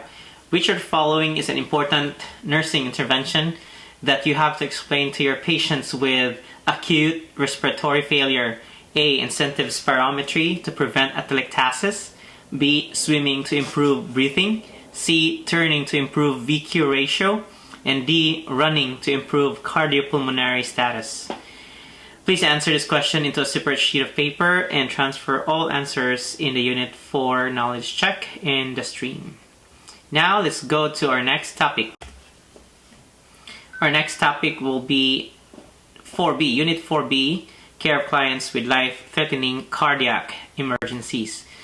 These are included in our cardiac emergencies discussion: cardiac tamponade, acute coronary syndrome, MI, STEMI, and STEMI, angina or angina, cardiac dysrhythmias. Our next topic is cardiac tamponade, which is a medical emergency. It occurs when there is a rapid accumulation of fluid, pus, or blood in the pericardial sac. So the pericardial sac is this one here. This one here. This is the pericardial sac. So at this time, it is filled with fluid. So manigib sa Bisaya pag ingnon nila nga tubigo ng iyang kasing-kasing. So mao ni cardiac tamponade. No, right? Kung makino na mag cardiac tamponade, think of a drink. I want to drink cardiac tamponade. So naay fluid nga naa sa imong kasing-kasing. Nya maglisod the heart has the inability to pump because of this fluid here, because of the pressure to exert into the heart. So if you think of that, this thing can cause heart failure then, right? Okay. So before reaching heart failure, we'll talk about the cause of this disorder. It is caused by trauma, post-operative surgeries, post-MI, uremia, or cancer. Signs and symptoms is what we call the Beck triad. So Beck triad is big jugular veins, so it's distended neck veins. So kung imuhang, in the picture, you see the picture? So this is the neck veins. They're right here. Okay? So that one is very obvious when you tell your patient to tilt towards the left or right. So you will see the what they call this, the neck neck veins in here. So normally the distension should be above this area. This one here, no? So maabot na din ha. Kuha na siya. Roughly, maabot na diha. Roughly, kuha na siya. Distended neck veins. So extremely low BP or hypotension. And C is can't hear the heart, so you can hear a muffled heart tones. So as tamponade worsens, the patient may experience air hunger, agitation, deterioration in LOC because of oxygen, right? Pulsus paradoxus, the decrease in 10 millimeters mercury or more in SBP during inspiration.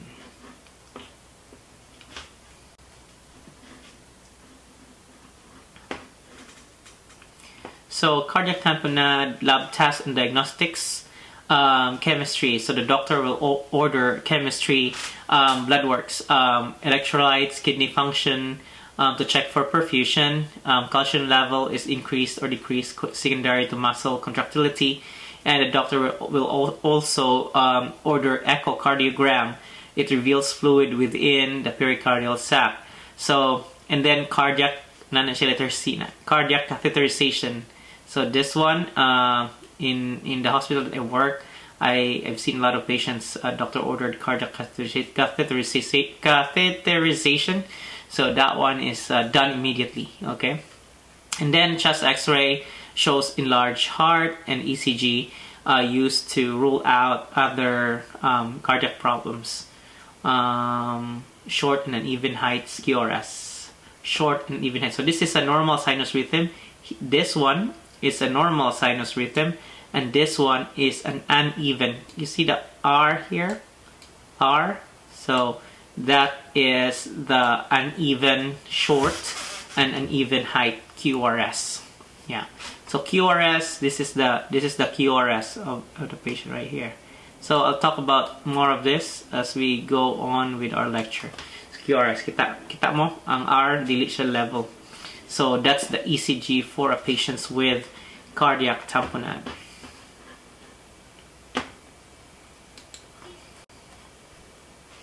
So treatment, cardiac tamponade may be treated with vasodilator to decrease venous return to the heart and reduce the peripheral arterial resistance.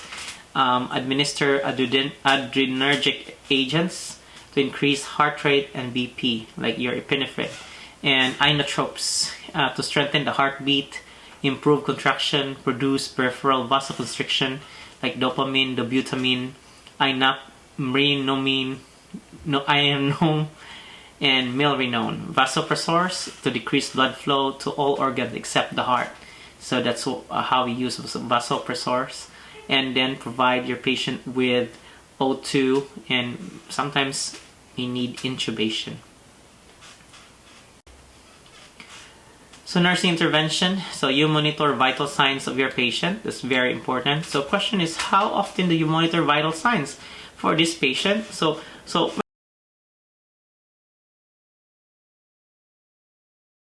question is, my question is, what is a stable patient? So when you say, oh, this patient is stable, what do you mean by that? So what does it mean is that a patient with a normal vital signs, or a normal or a baseline vital signs that is normal to the patient. Okay, each patient is different man.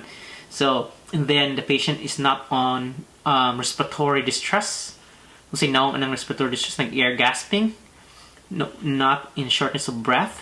Okay. What else? Patient's LOC is okay. Level of consciousness is alert, awake, GCS 15. So, mo na yung mga gitawag na to stable patients. Okay? Walking and eating, these are more stable patients. So, cardiac tamponade patients sometimes aren't stable. So, use the descriptive word properly kung stable ka. Mingon mo tawag mo report unya. Mingon din mo nga, akong patient is diagnosed with cardiac tamponade but the patient is stable. Make sure it's stable kay basin niya dili na stable, no? And then monitor, so in ER we monitor vital signs every 2 hours. Okay? For all non-admitted patients. So ER inpatients, patients sa ER 2 hours, and once they are admitted, we monitor every 4 hours.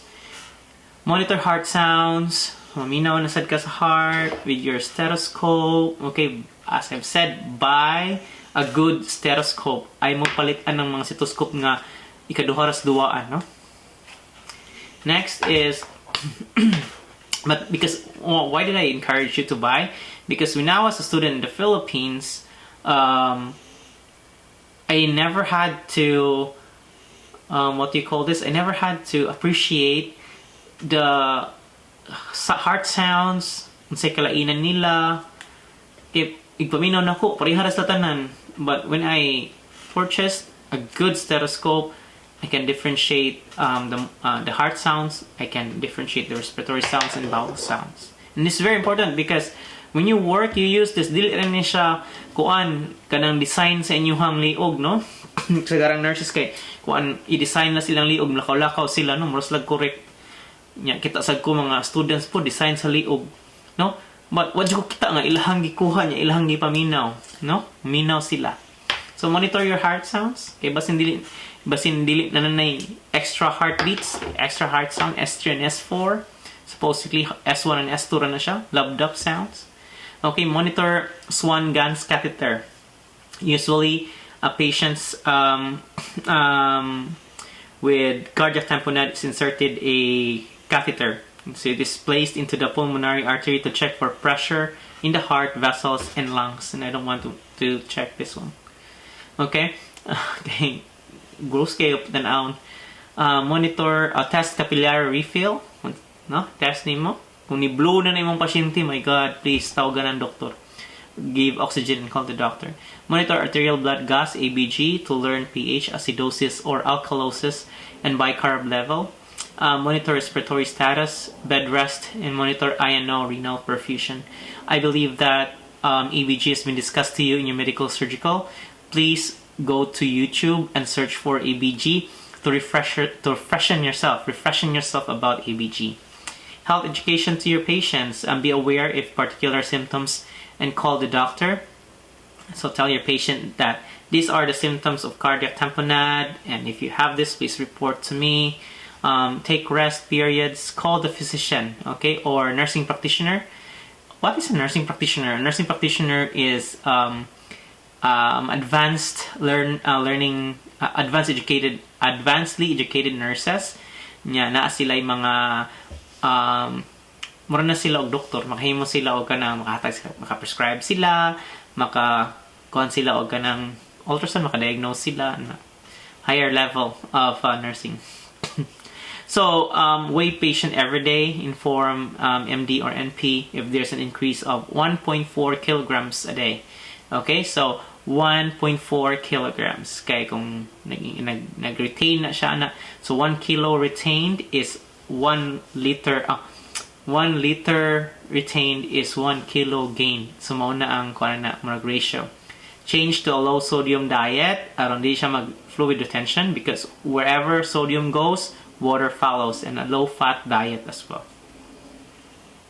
Now let's check. Number 6 of the following are the nursing care of patients with cardiac tamponade, except A, monitor vitals, B, perform cardiac catheterization, C, monitor heart sounds, D, monitor Swan-Ganz catheter. Please answer this question into a separate sheet of paper and transfer all answers to the unit for knowledge check in the stream. Next topic is acute coronary syndrome. So this term applies to the cascade of symptoms. Okay, so daghan, no, nagsagol-sagol symptoms associated with acute myocardial ischemia with or without infarction. So includes all the pathologic processes that impede oxygen transport to the myocardium. Example, angina, non-ST elevation, myocardial infarction, and STEMI, and ST segment elevation, myocardial infarction, Q wave. So for now, alasa mo ka shock ana pangan nga non-ST elevation and STEMI or ST segment elevation, alasa mo ka overwhelmed. We'll discuss that later. Unsa na sila. Classic signs and symptoms. Substernal, retrosternal, or chest discomfort, which may or may not radiate to the shoulders, so no radiation. Arms, neck, jaw, back, and is described as pressure, heaviness, or crushing. So that's acute coronary syndrome. So, ikabot sa pasyente, mutana mo, do you have chest pain? So when you ask for pain, be specific. Do you have a headache? Do you have neck pain? You have chest pain? You have abdominal pain? You have pain in the arms and feet? So you have to be specific. Others will say, do you have pain? And then they will say no, and then they have chest pain. So you didn't say chest pain. Anak ka pilosopo po ng ubang pasyente, no? Yung sa kibaw nga, kung di sila matugan sa tinuod, sila rapod ang alaot, no? So, substernal, retrosternal chest discomfort. That's the feeling is like pressure, no? Pressure, and the patient might experience shortness of breath, nausea, diaphoresis, and dizziness. So, MI, myocardial infarction or acute myocardial infarction, STEMI, ST elevation, and non-ST elevation myocardial infarction occurs when the heart muscle is deprived of oxygen and nutrient-rich blood. In AMI, the deprivation is caused by an acute plaque rupture or as a sustained episode of decreased oxygen delivery to the point of irreversible cell death and necrosis and infarction. So this deprivation results to structural and functional changes within the affected area of myocardial tissue. So, sayo na kaya na siya. So, nahitabuan na because of lack of oxygen, a certain part of the heart is dying or have died because of the lack of oxygen. Okay, so CAD or is the common cause of acute myocardial infarction, coronary artery disease. Okay, because of advancement of medical sciences, nurses play a very important role in improving AMI survival rates, but also preserving the highest level of long-term functionality in these patients.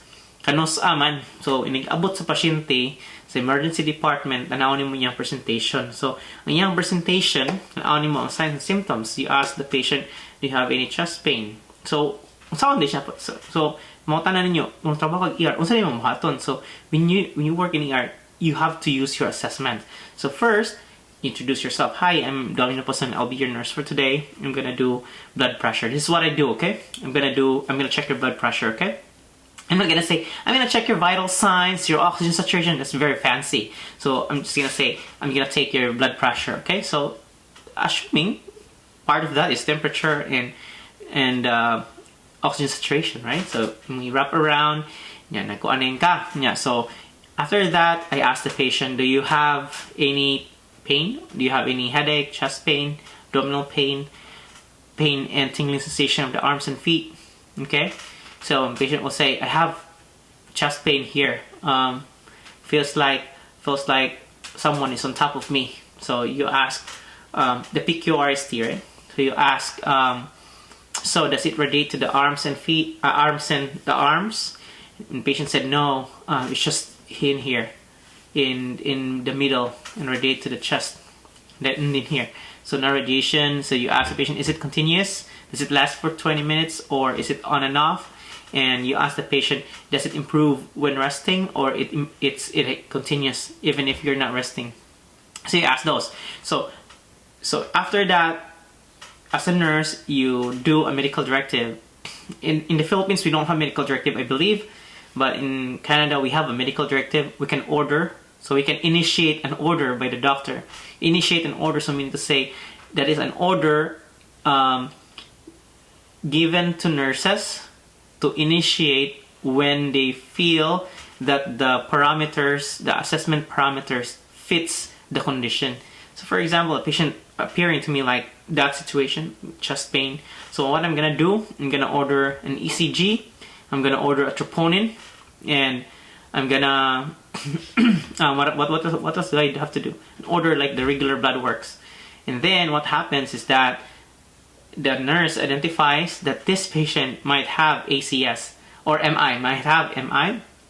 So after 2 hours or after 45 minutes, troponin levels will come up and it's positive, and I'll discuss to you the levels of troponin later on. And then the ECG, so when you take a look at the ECG, I'll discuss to you the ECG later on. You will see an ST elevation or a S or a T or an elevated T wave or abnormality of any of the ECG. So within an hour, the nurse is able to detect signs and symptoms of MI. So either it has ST elevation or non-ST elevation.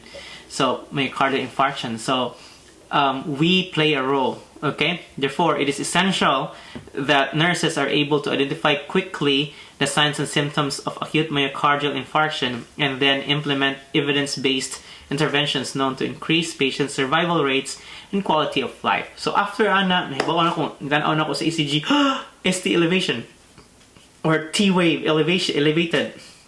Nanaon ako sa result kay kanang kuan positive troponin.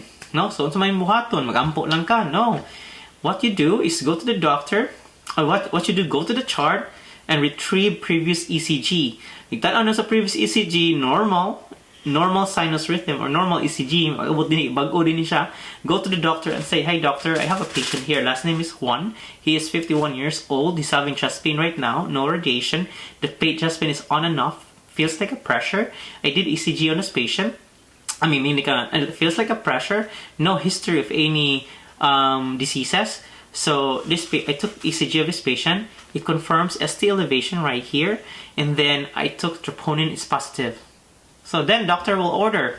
So possibly doctor will order another test or an aspirin to take initially.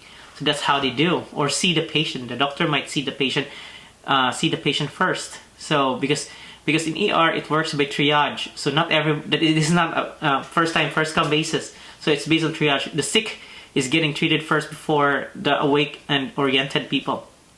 Okay, so that kind of assessment increases the survival rates and the quality of life of the patient. Because if you're not doing the right thing, the patient will stay there for 4 hours, and later on it will progress to a full-blown myocardial infarction. No? Gatake ang pasyente.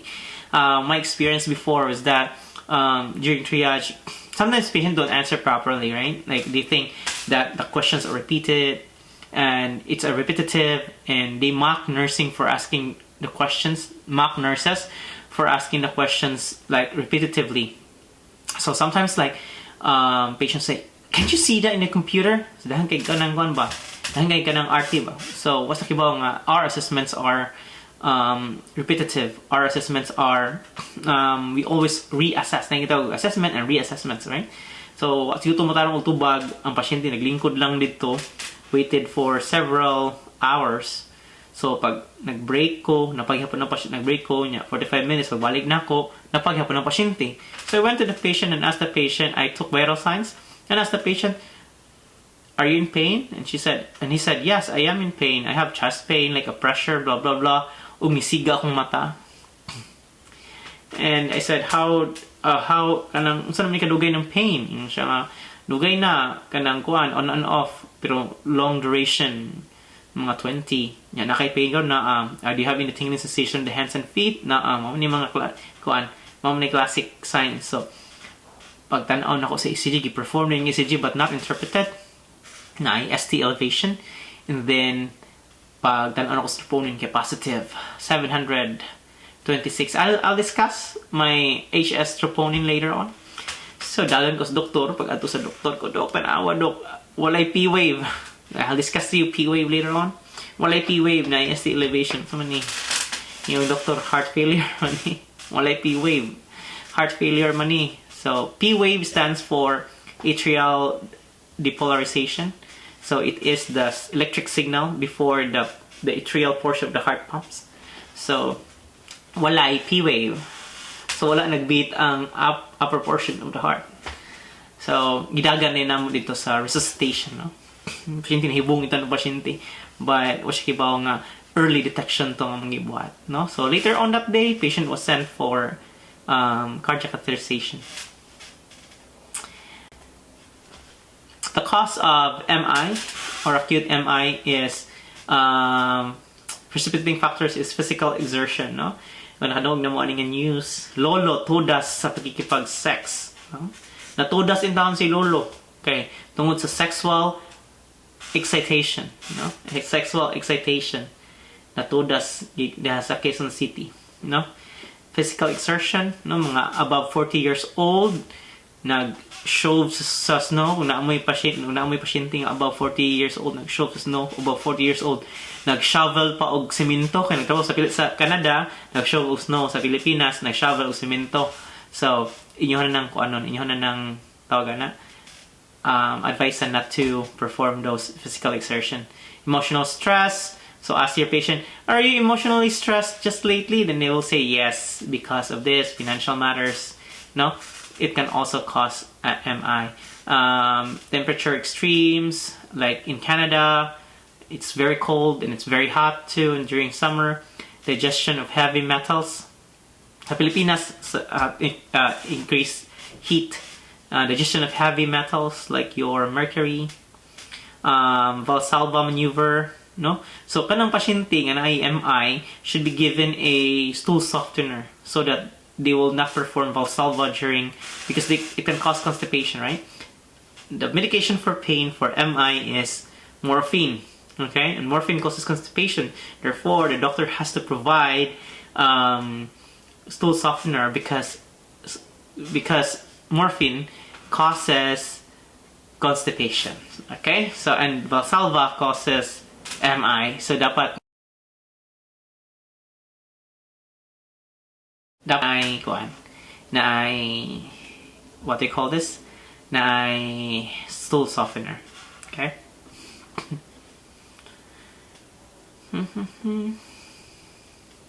Okay, next.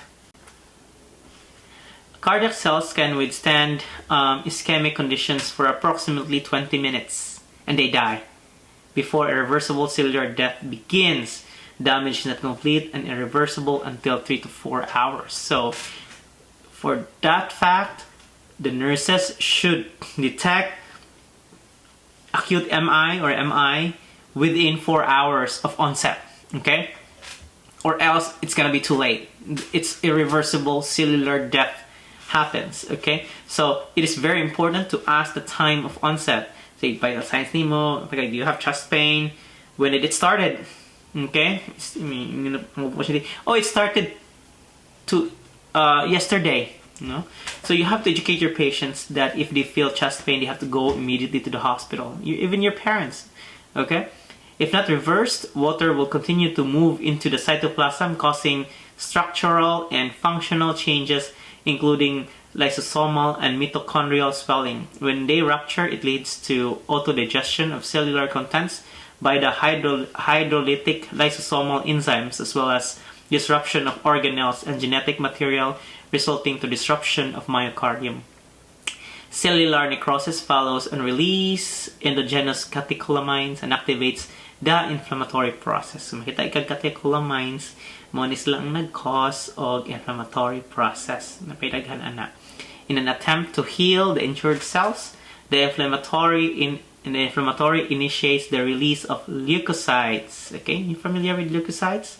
These neutrophils and macrophages begin phagocytosis to remove the dead tissue. That's why if you wonder if cells die inside our body, what happens?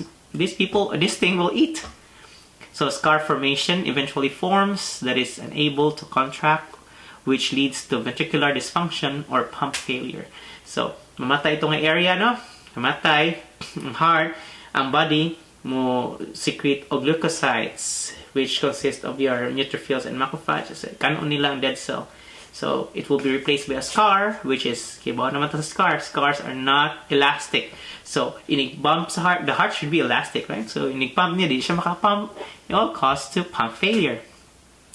The younger the person who has a severe MI and has not had sufficient time to develop pre-established collateral circulation. So, collateral circulation, meaning to say, kung mamatay na ng cells diha, the heart, the coronary blood vessels, coronary arteries, mo divert na sila o kuan kanang lain nga circulation. Batanon pa ang pasyente ha, mo create na siya lain nga network. Okay? Monitor the collateral circulation. Katong wala develop og collateral circulation will often more likely to have more serious impairment than an older person with the same degree of occlusion. So what are the signs and symptoms of patients with MI? The hallmark is severe, unrelenting chest pain. Okay? Sugod na ganyan nag-chest pain. Pag sugod pa lang daga na din sa hospital. Okay? Okay, you know that 3 to 4 hours magsugod ang irreversible tissue death. Okay? 3 to 4 hours, sugod. So, kinahanglan na siyang i-reverse. Unreversible na siya. Severe, unrelenting chest pain. Okay? Pain is crushing. Murag ilipante nga naa sa on top of you, pressured field, tight, constricting, and squeezing. Manang maana sila, no? This is a Levine sign, yeah. Location substernal, with radiation to the neck, jaw, or left arm. Less frequent reported in shoulders, back, or right arm. So, muna na yung important. Do you have any chest pain? Does it radiate to the neck, jaw, left arm, or right arm, the back? Or, yeah, ano yung mga pangutana. And then, positive Levine sign, no? Mga ang pasyente nga, bayang magil. Chest pain usually abrupts in onset and can occur during activity, rest, or even sleep.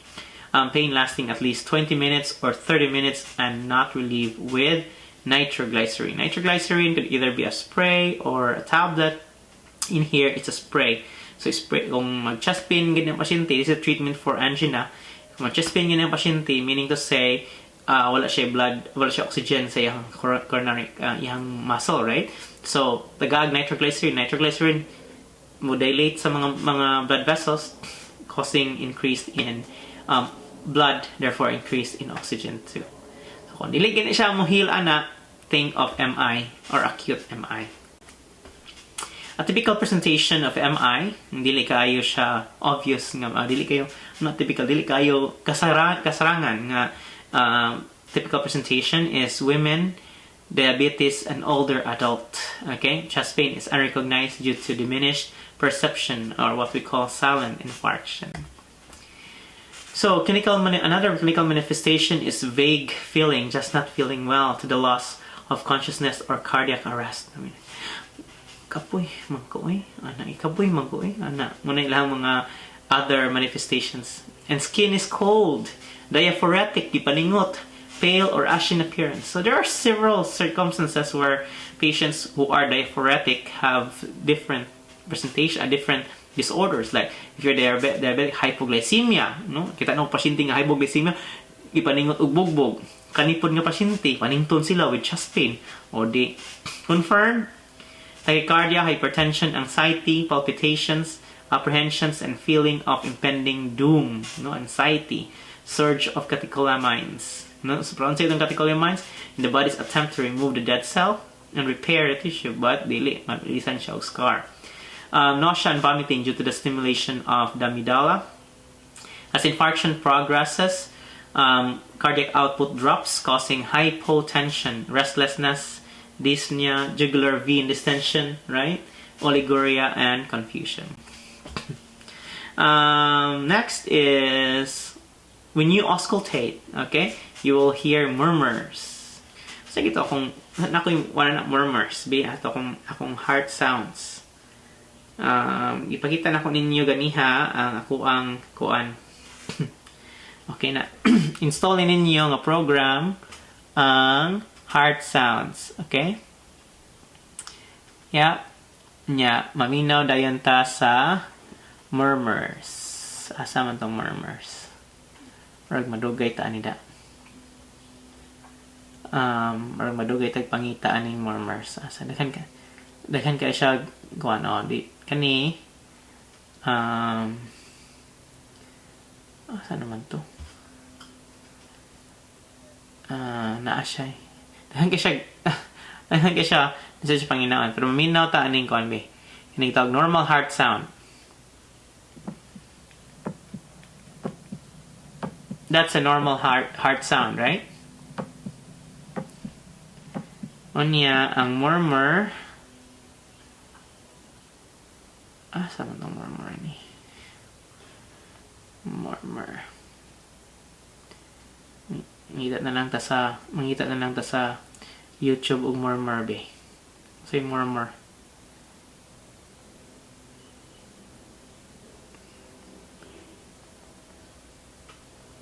Murmur heart sound. Okay, this one. Murmur heart sound. Remitly offers many convenient options to send and receive money sa Pilipinas. Sign up and send money. Padag kwarta.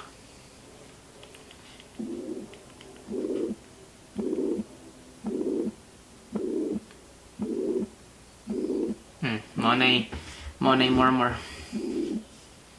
Okay. And then S3 and S4, S1 and S2 is the normal, right? So na siya extra ST, love dub dub dub, love dub dub dub. Okay, or splitting of the heart sounds might be heard. Right or left bundle branch on ECG, we'll talk about that later. And pronounce Q wave and ST elevation. So I was thinking of teaching ECG, but ECG is an advanced learning, right? So we're just gonna introduce to you the parts of an ECG strip, okay? So, so normal sinus rhythm. So that's, if you're normal, that's the normal activity of your heart. So this is this is a 30 second what do you call this, strip, ECG strip. So 30 second consists of these 3 lines here. So kita iga ng 3 lines as a 30 second. Okay, so parts of your ECG. Okay, important lang atong hisgutan. So this is the P.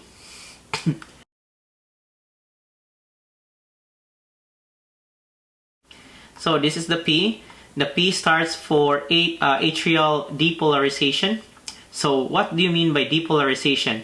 So in simple terms, this is the electrical activity that happens before the mechanical contraction.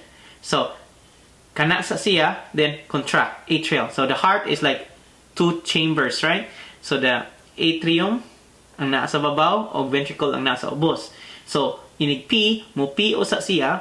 So electrical stimulation and then the mechanical stimulation, okay? Next is the QRS. QRS. So the QRS is the ventricular depolarization. So P, mechanical pump, QRS, and then ventricular depolarization, okay? That's how the heart works. And then we have the T. A T wave is the ventricular repolarization, okay? And the ST segment is the ventricular early repolarization. Pautana, where is the atrial repolarization? So the atrial repolarization happens at the background of the QRS. Okay? At the background of this QRS. So dili na siya nimo madunggan. Okay. Now, PQRST and then U. Sometimes others don't have the U. Dili sa T, no? Ang U stands for the late atrial repolarization. What's my purpose aning PR segment?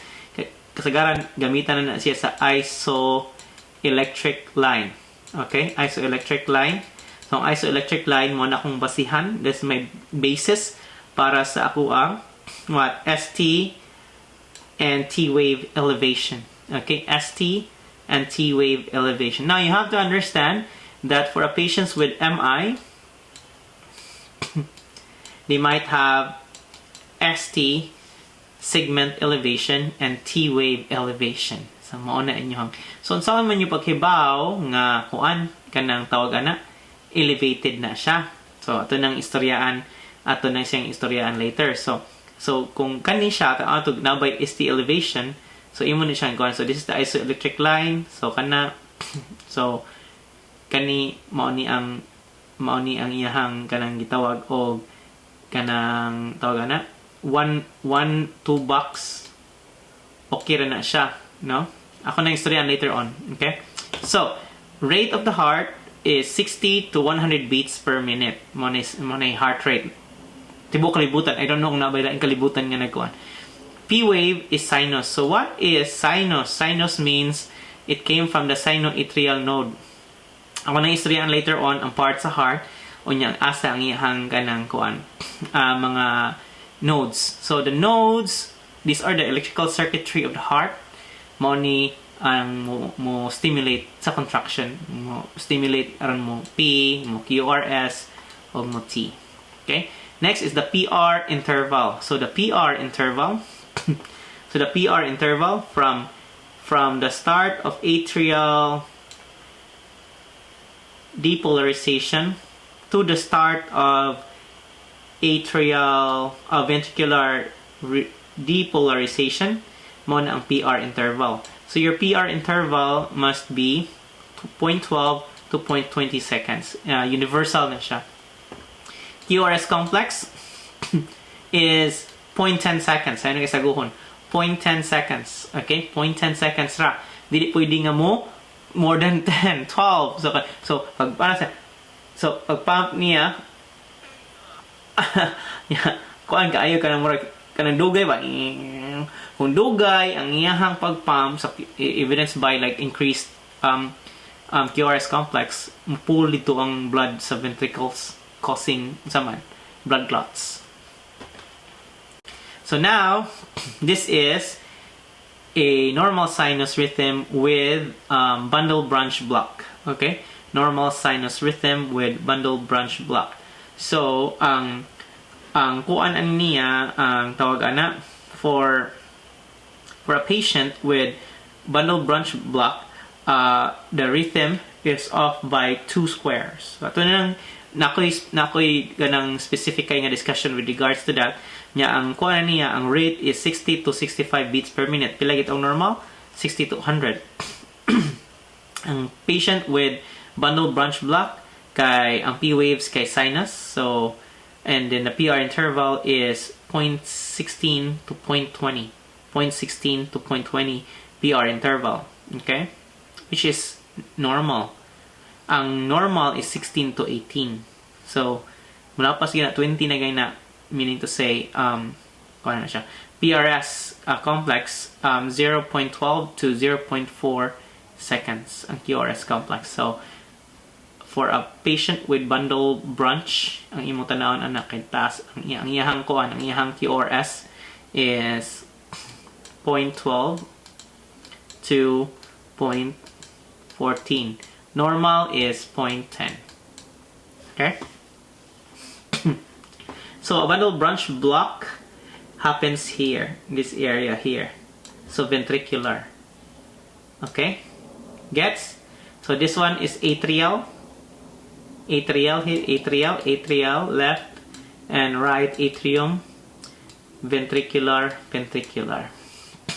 So ang affected area ana niya kay atrial. Kita ka? Nakita mo? Yung kanisiya is here. Okay? Yung kanisiya is here.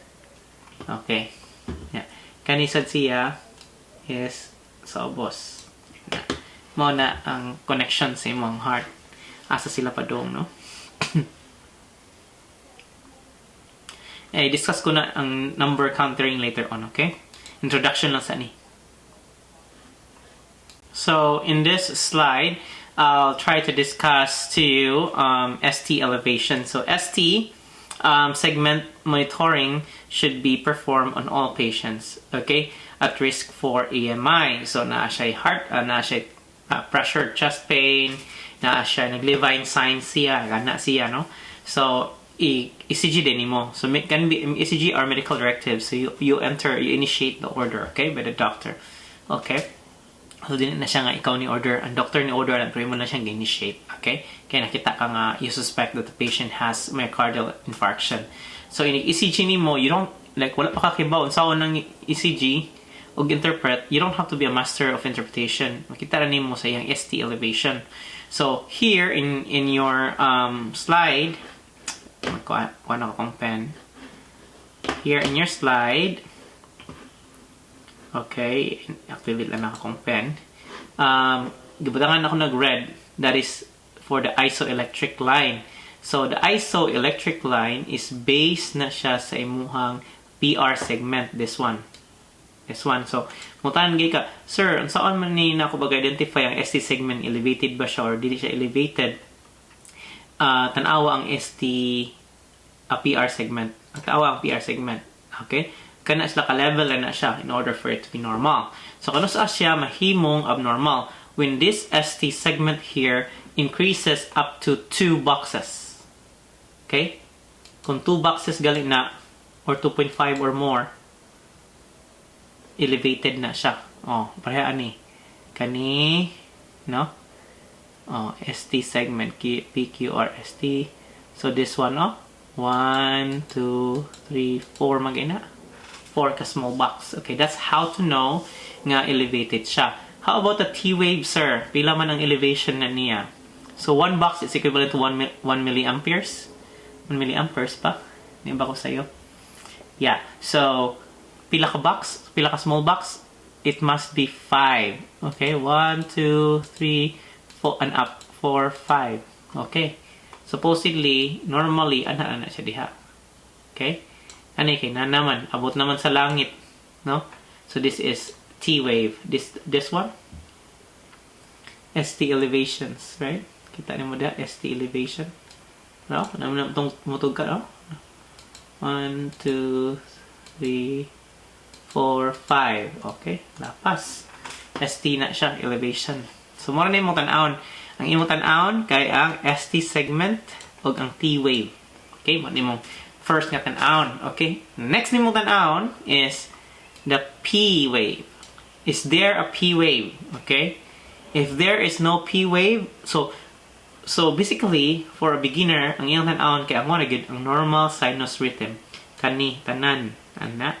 Any deviation, you have to report. Okay? So first, tan-awon ni mo ang ST segment to monitor for myocardial infarction. And P wave to monitor for, unsa man? Monitor for heart block, complete heart block. Okay? So we'll talk about that more later. Okay? I'll teach you how to count heart rate. Okay? How to count heart rate using this one. Okay? Later on.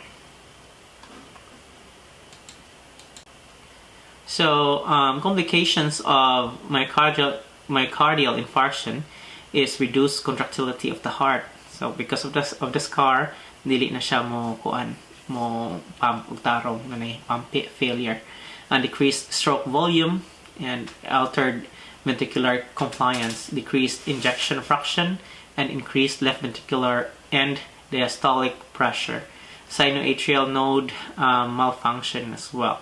Okay.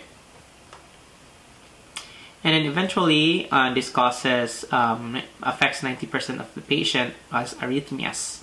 And then it can cause first degree, second degree blocks, atrial fibrillation. It causes pericarditis, cardiac arrest. Okay, cardiogenic shock before cardiac arrest, and then later on, this one will cause death. Okay, maunay murag dagan sa iyahang kuan.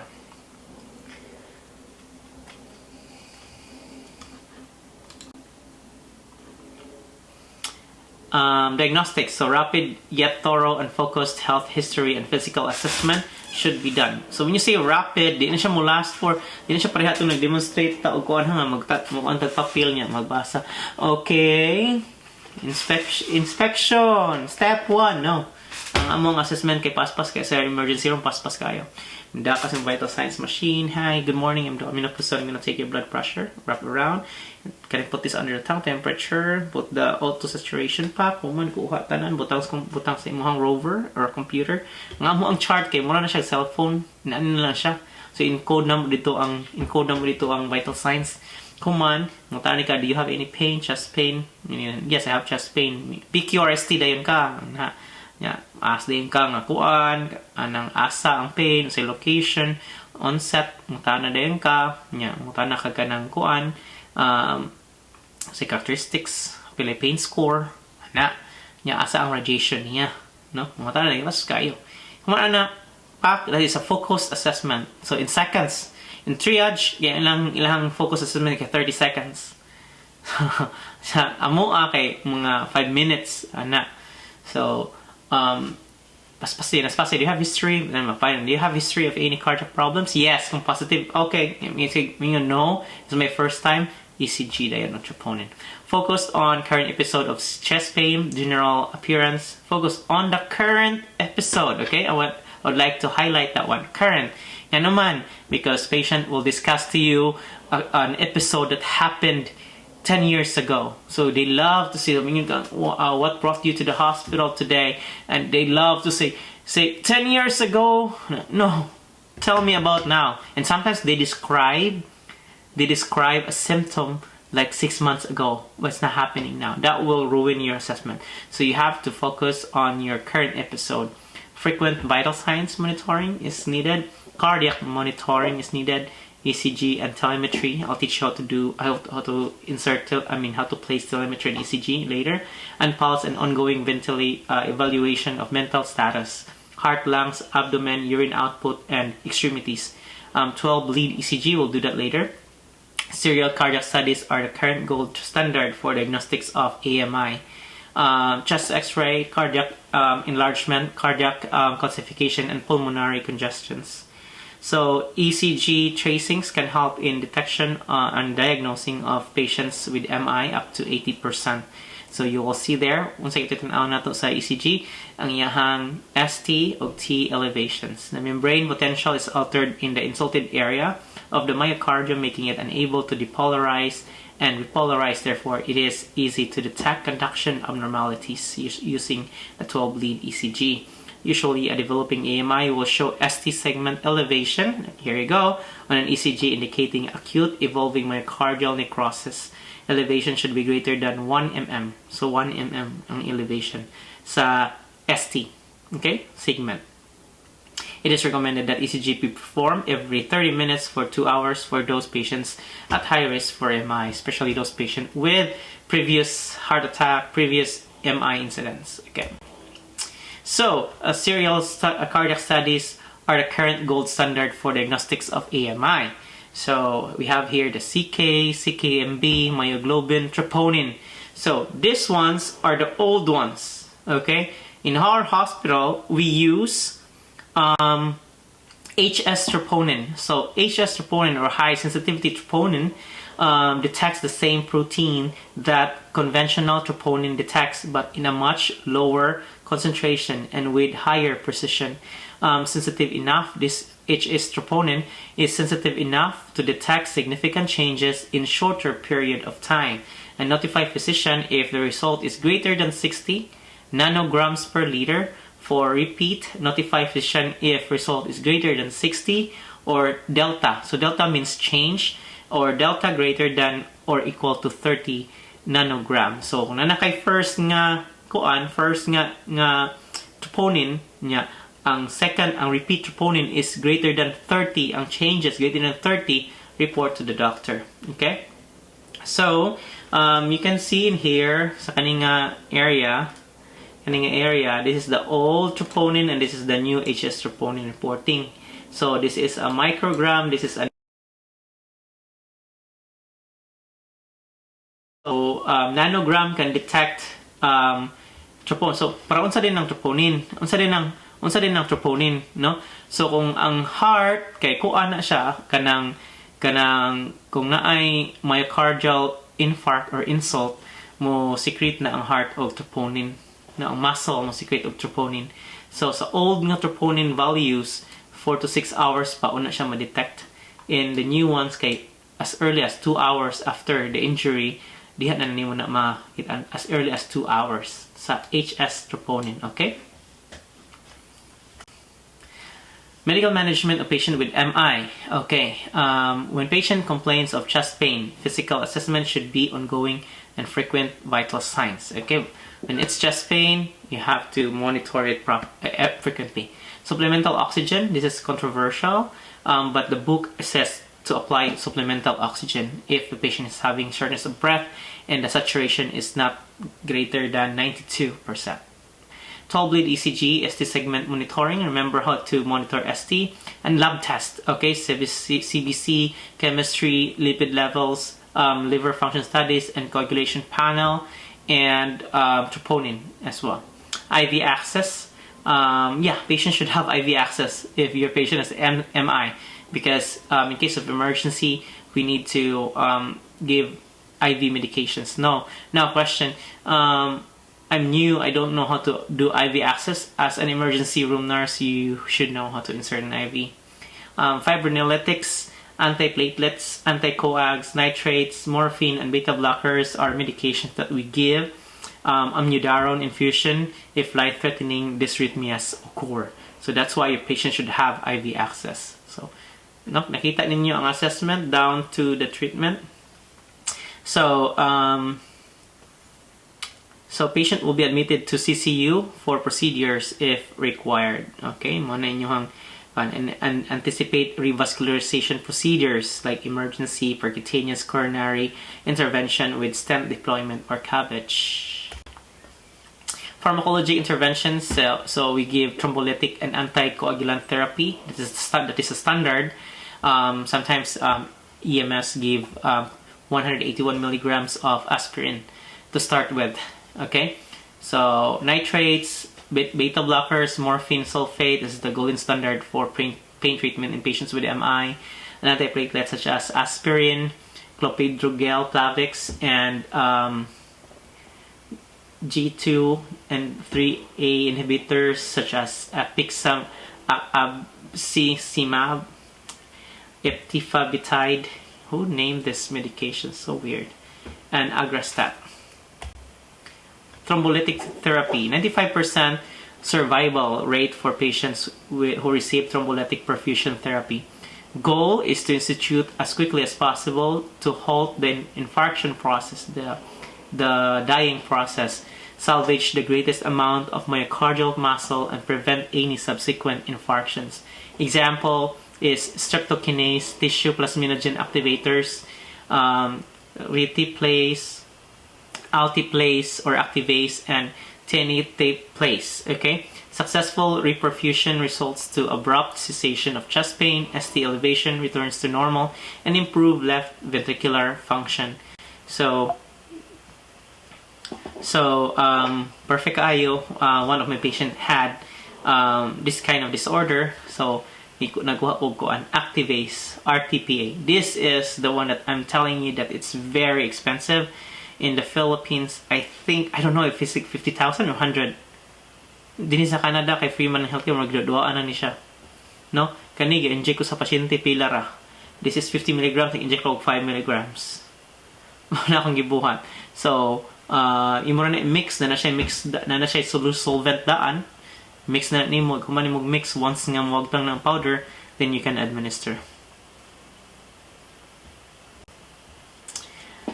Anticoagulant therapy is used for AMI for 3 reasons. AMI is acute myocardial infarction. The first reason is that after or concurrent with thrombolytic therapy, unfractioned heparin or low molecular heparin is administered to prevent reocclusion.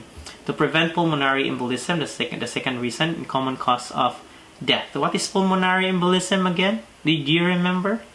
And next one is AMI causes the blood to pool in the heart, which can decrease the likelihood for subsequent clot formation. Nursing management, no? Taas kay inyong nursing management, no? Kay daghan may kagbuhaton ani, no? And by the way, you have to monitor for these are the these are the nursing management. Ensure life-saving therapies are instituted like oxygen, 181 milligram of aspirin, and perform rapid and focused assessment. Okay, rapid and focused assessment. Remember, 5 minutes, as much as possible, as fast as you can. Frequent monitoring of vital signs, cardiac monitoring, prompt institution of meds or therapy, assess like student na for medication, assess for signs and symptoms of internal hemorrhage. Okay, what are the signs and symptoms of internal hemorrhage? Okay, these are changes in mental status or LC. Why? Because the brain is sensitive to oxygen demands, hematuria, okay, hemoptysis, GI pain or bleeding, minor bleeding in IV sites. These are the signs of minor bleeding report to physician. Okay. In the acute phase, interventions aim to reduce myocardial oxygen demand and increase supply. Oxygen inhalations monitor your oximetry in order to evaluate oxygen status of the patient. Assess pain and anxiety. Provide the patient with quiet, calm, and non-stimulating environment. Okay. Intake and output. So urine reliable indicator of what? CO, cardiac output, and perfusion, kidney perfusion. Stool softener should be administered to prevent straining. It is a vasovagal stimulation that causes MI. Emotional support. Okay, give your patient emotional support. I know. Yung patient, sige lang. I'll take care of you. I gotcha. Ano si patient. So, nurse's demeanor should be calming and reassuring. Okay, not misleading. Mabuhi lagi ka. No, hindi mo ha kay kon. Sige lang. Just take the oxygen. Okay lang, relax lang. Be calm. I'm gonna give you your medication. No? Ana. Dili, I'm gonna cure you. No. Yan ka mga words nga kuan. Ang side effect ani nga medication mo ni. These are the side effects. Ayun na isguti, no? Dili na nakinahanglan hisgutan pa, although nice to talk to, but nice to mention, but ayun na isguti kin makakuha na si pasyente, makalibog na si pasyente. Educate patient and family regarding prevention of recurrence, signs and symptoms of MI, and appropriate response. No? Teach the importance of adhering to pharmacologic regimen. And it is important in all caps. It is important to know if patient can afford the prescribed medicine. Ano na siya fact, no? Ano na siya sad story about kita mo sa akong iro about sad story about having this kind of disorder. So prevention is better than cure. So yeah, and diet should be low. So sodium should be less than 2 grams per day. Now, going back to the all caps thingy, it is important to know if the patient can afford the prescribed medicine. That's very sad thing to know, right? Especially in the Philippines that no one can afford. I've heard some of my friends, minsan na sila nga, bahala na lang, mamatay na lang ako kung mamatay kay wala may kwarta. No? May kwarta. Wala say, although higher ang kuan for like survival, but wala assurance nga survive ka. Or you'll have a heart attack later. Mauna yung nakabatian na niya. So, mauna nga, prevention is better than cured. It's gigaon o kanang kuan, mga butang nga makakos ani, no? Or may exercise na permanente. Okay? Akong exercise akong trabaho. No? Okay? Effective management of hypertension. Okay, tell your patients with increased blood pressure who are taking blood pressure medication to take the medication same time each day. No, walay kaltas, okay? And adhere to drug therapy, nutrition, and exercise. These people come to the emergency department because, number one, they were not able to monitor their BP and treat their blood pressure. They were not religious to the administration of the drug. They don't like the nutrition, and they don't do exercise. So that's what happened. They're having MI. Smoking cessation reduces mortality and reinfarction rates by 50%. Okay? Reinfarction rates by 50%. Please tell your patient that this reinfarction reinfarction will be decreased by 50% if they stop smoking. MI survivors need to be taught how to individualize the necessary changes in lifestyle and medical management. So wala na ko'y lain pang nursing management nga mahatag ninyo kung dili prevention is better than cure. Okay? Now, let's go to knowledge check. Which of the following, question number 7, which of the following is not a precipitating factor to AMI or acute myocardial infarction? Number 1, letter A, physical exertion. B, Valsalva maneuver. C, weather extremes. D, genetics. Write your answer into a separate sheet of paper and transfer all answers in the Unit 4 knowledge check in the stream. Next one is angina or angina. I don't know how you pronounce that one. Angina is the narrowing of the blood vessels to the coronary artery, secondary to arteriosclerosis, resulting in adequate blood flow through blood vessels of the heart muscle, causing chest pain. So, simple na kayong explanation. Why oxygen sa heart? Hunang sakit, no? Precipitated by physical activity, excitement, whatever excites you, and emotional stress mo na nga above na gani ka sa 40 years old ay naka-excite. Okay, masinyag magka-buwan ka, MI or angina. Emotional stress, no? So, maragahan ng pasyente, mamutana ko, were you stressed emotionally this week? Yes, my job, and pasyente yun. Nga, kuhan siya, ang pasyente kay inspirational speaker, okay? So while having MI, istorya na ba yung MI, no? Having MI, having ST elevation, and having chest pain, nasuwat siya in taon pauguan. Iyahang inspirational talk, okay? Yato siya, alauna, you know, emergency is not McDonald's, okay? You don't come there and get out immediately, like 30 seconds.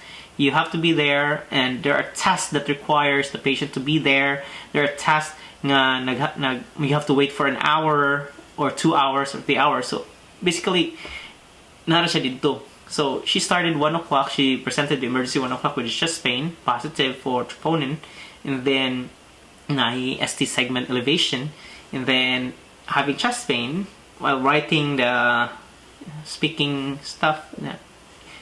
They asked her what kind of speech is that, and she said, "Oh, this is a what do you call that? Inspirational talk. I have an inspirational talk at 9 p.m." And I was like, "So, are you going home at 9 p.m.?" And she said, "Yeah, I'm going home at 9 p.m." Before 9 p.m., at around 8 o'clock, she went home. She said, "I want to go home because I wanna do an inspirational talk." Well, let's walk the talk. No, mga akong kasultin nyo, let's walk the talk. Physical activity, excitement, emotional stress can precipitate angina. So we have different types of angina. We have stable angina, where pain is relieved by rest or nitrates and symptoms are consistent. Next is unstable angina, where pain occurs at rest, is of new onset, is of increasing intensity, force, or duration, is not relieved by rest, and is slow to subside in response to nitroglycerin. It's unstable angina. Okay, so you know the difference between the two, stable and unstable angina. And we have another one, Prince metals or vasoplastic angina occurs at rest or with minimal formal exercise or exertion. And often occurs at night. So at night, vasoplastic angina. So, in atherosclerotic heart disease, or the buildup of plaque in coronary arteries, angina is the first symptom. Okay, it occurs when the heart muscle oxygen demands exceeds available supply. Thus, chest pain occurs. Prognosis: so manage with lifestyle modification and medications to control symptoms of angina. Medications: nitroglycerin. Patient education is an important factor because they need to understand the importance of their symptoms and when to seek medical attention. A Duke treadmill score is often used to determine an individual prognosis. Signs and symptoms of angina: chest pain lasting for 3 to 5 minutes, can occur at rest or after exertion. If it occurs at rest, what kind of angina is that? If it occurs at night, what kind of angina is that? It doesn't matter if you're resting or not. What kind of angina is that? Okay, I know you can answer that one, or else go back to the previous slide. Exposure to cold, excitement, and exertion. No? Mga magpaparin yung na pa-shovel o ganang graba or bus or mag-shovel simento. Maluwi ko ng mga parents nga nagtrabaho o construction. Usually relieved by rest. Pain may radiate to the jaw, arms, and the back. Sweating, no? And tachycardia, difficulty breathing, and also anxiety. So the characteristics of chest pain here last for 3 to 5 minutes. Always remember that one, okay? Lab test for patients with angina is the ECG. So you might see inverted T wave or ST segment changes. Lab troponin, you can also, just to rule out if there is troponin, creatinine kinase, okay? Chest X-ray to rule out heart failure, okay? Holter monitoring. Holter monitoring is another kind of it's a kind of ECG monitoring. It's worn by the patient. It's portable, 24 to 48 hours. It's continuous cardiac monitoring. So, ngita tawag abnormal heart rhythms during this 48 hours or 24 hours. Coronary angiography to determine plaque buildup, and cardiac positron emission test, cardiac PET, to check for plaque buildup because they're thinking that na plaque buildup ito. Echocardiogram, abnormality, this is the ultrasound of the walls of your heart, and consult a cardiologist, okay? Non-emergent laboratories or CBC to determine general health status. Chemistry provides info on electrolytes, kidney perfusion, acid-base balance, blood sugar and calcium levels, PT, INR, PTT, BNP. So BNP is to measure the severity and the presence of heart failure, no? And also cholesterol level.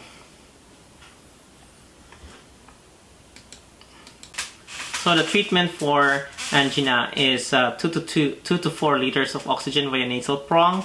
Administer beta blockers, propranolol, nadolol, atenolol, metoprolol, and cardavidelol.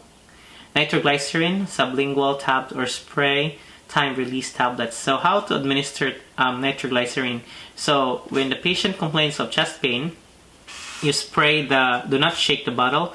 You spray the nitroglycerin under the tongue.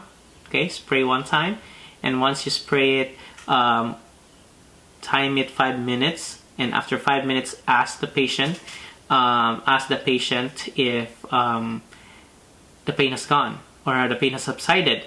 If not, administer one, administer another, and then after administering, count 5 minutes. And on the third dose, the pain is not gone, you have to call the doctor, administer the medication, and tell the doctor that you're in the third dose, nothing is, and the pain has not improved. And also before giving nitroglycerin, take note of take vital signs and take note of the heart rate. So if the heart rate is low, do not give the nitroglycerin because it causes a decrease in heart rate. Your patient will pass out.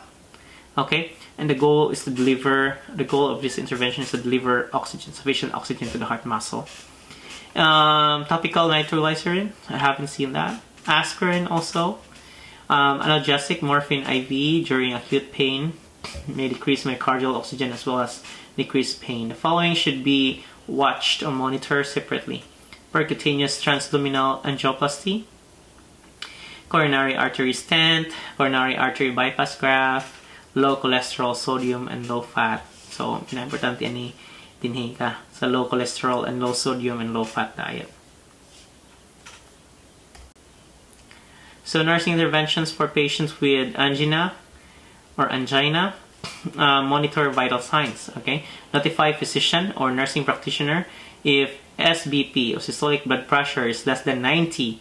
Doctor may order to hold nitrates if FBP. No, so correction. If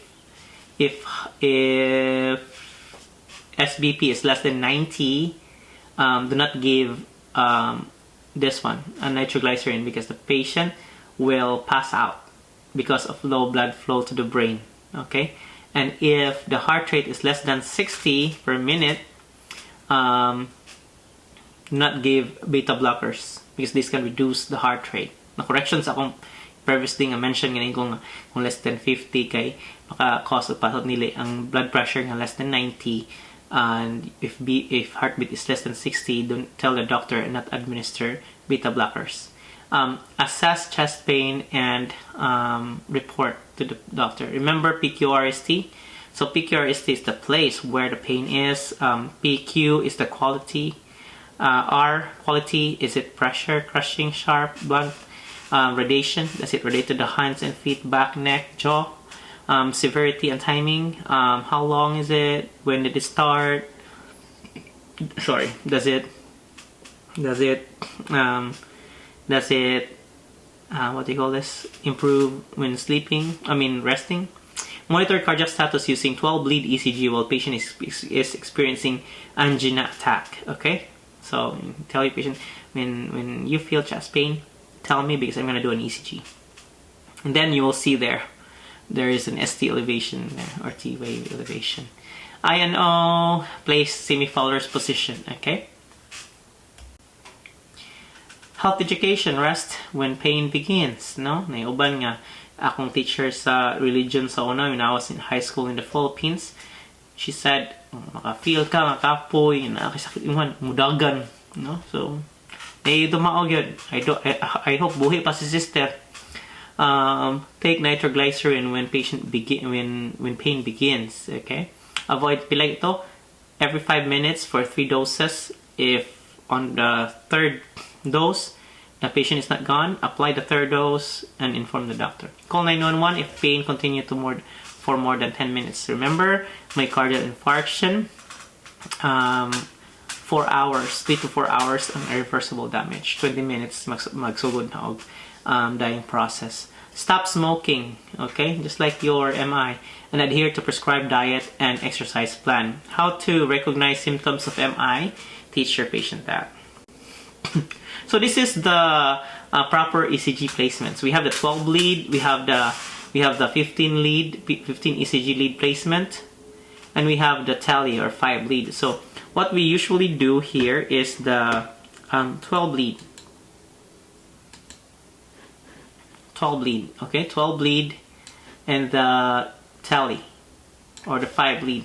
This one is done by techs, the technicians. Okay, so why do you say it's a 12 lead? Because when you count it, we have 1, 2, 3, 4, 5, 6, 7, 8, 9, 10. Yeah, ang duha kay ang duha kay kuan tawagana, ang duha kay kuangan. So this one augmented.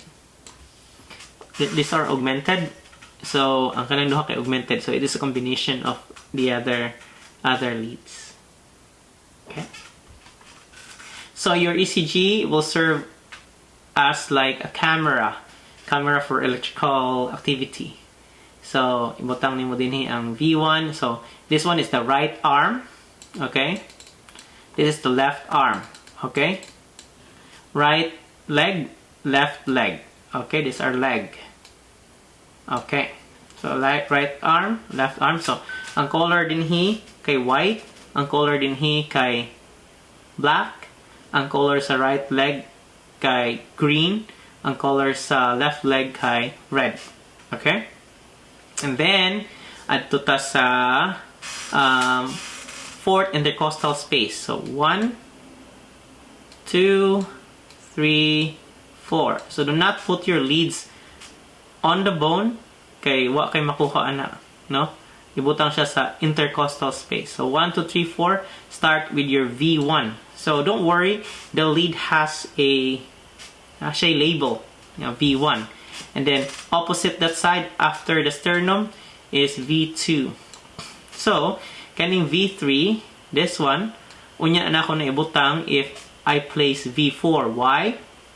Because V4 is in the 5th intercostal space, mid-clavicular line. Yung sa ko ang landmark ana is the nipple. Nipple usually in the 4th. So, din ilaw, may butang. Okay? And then, after sa V4, nabutang na nimong V4, place V2 here. Okay? V3. Place V3. So, V3 is in between V4 and V2. And then, in the same line, in the same intercostal space, 5th intercostal space, put in your V5 and subsequently your V6. Mid-axillary line at the same level as V4 and V5. Okay?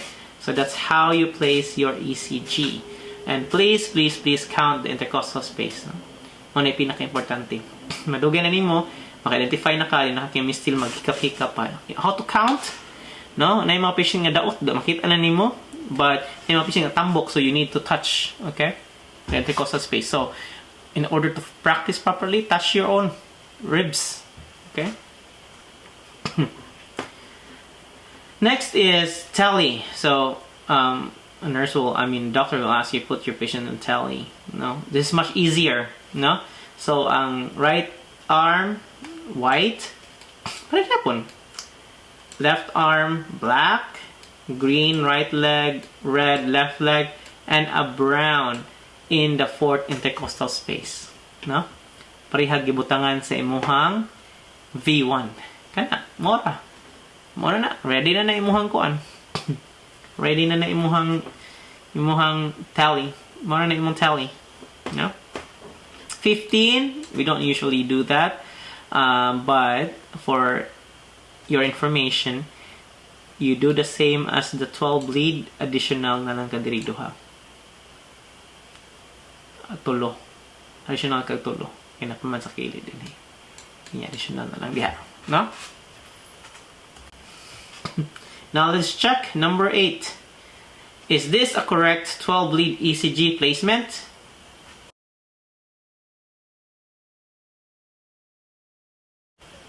Permintim taputlan sa ABS-CBN. A, yes. B, no. C, maybe. D, undecided.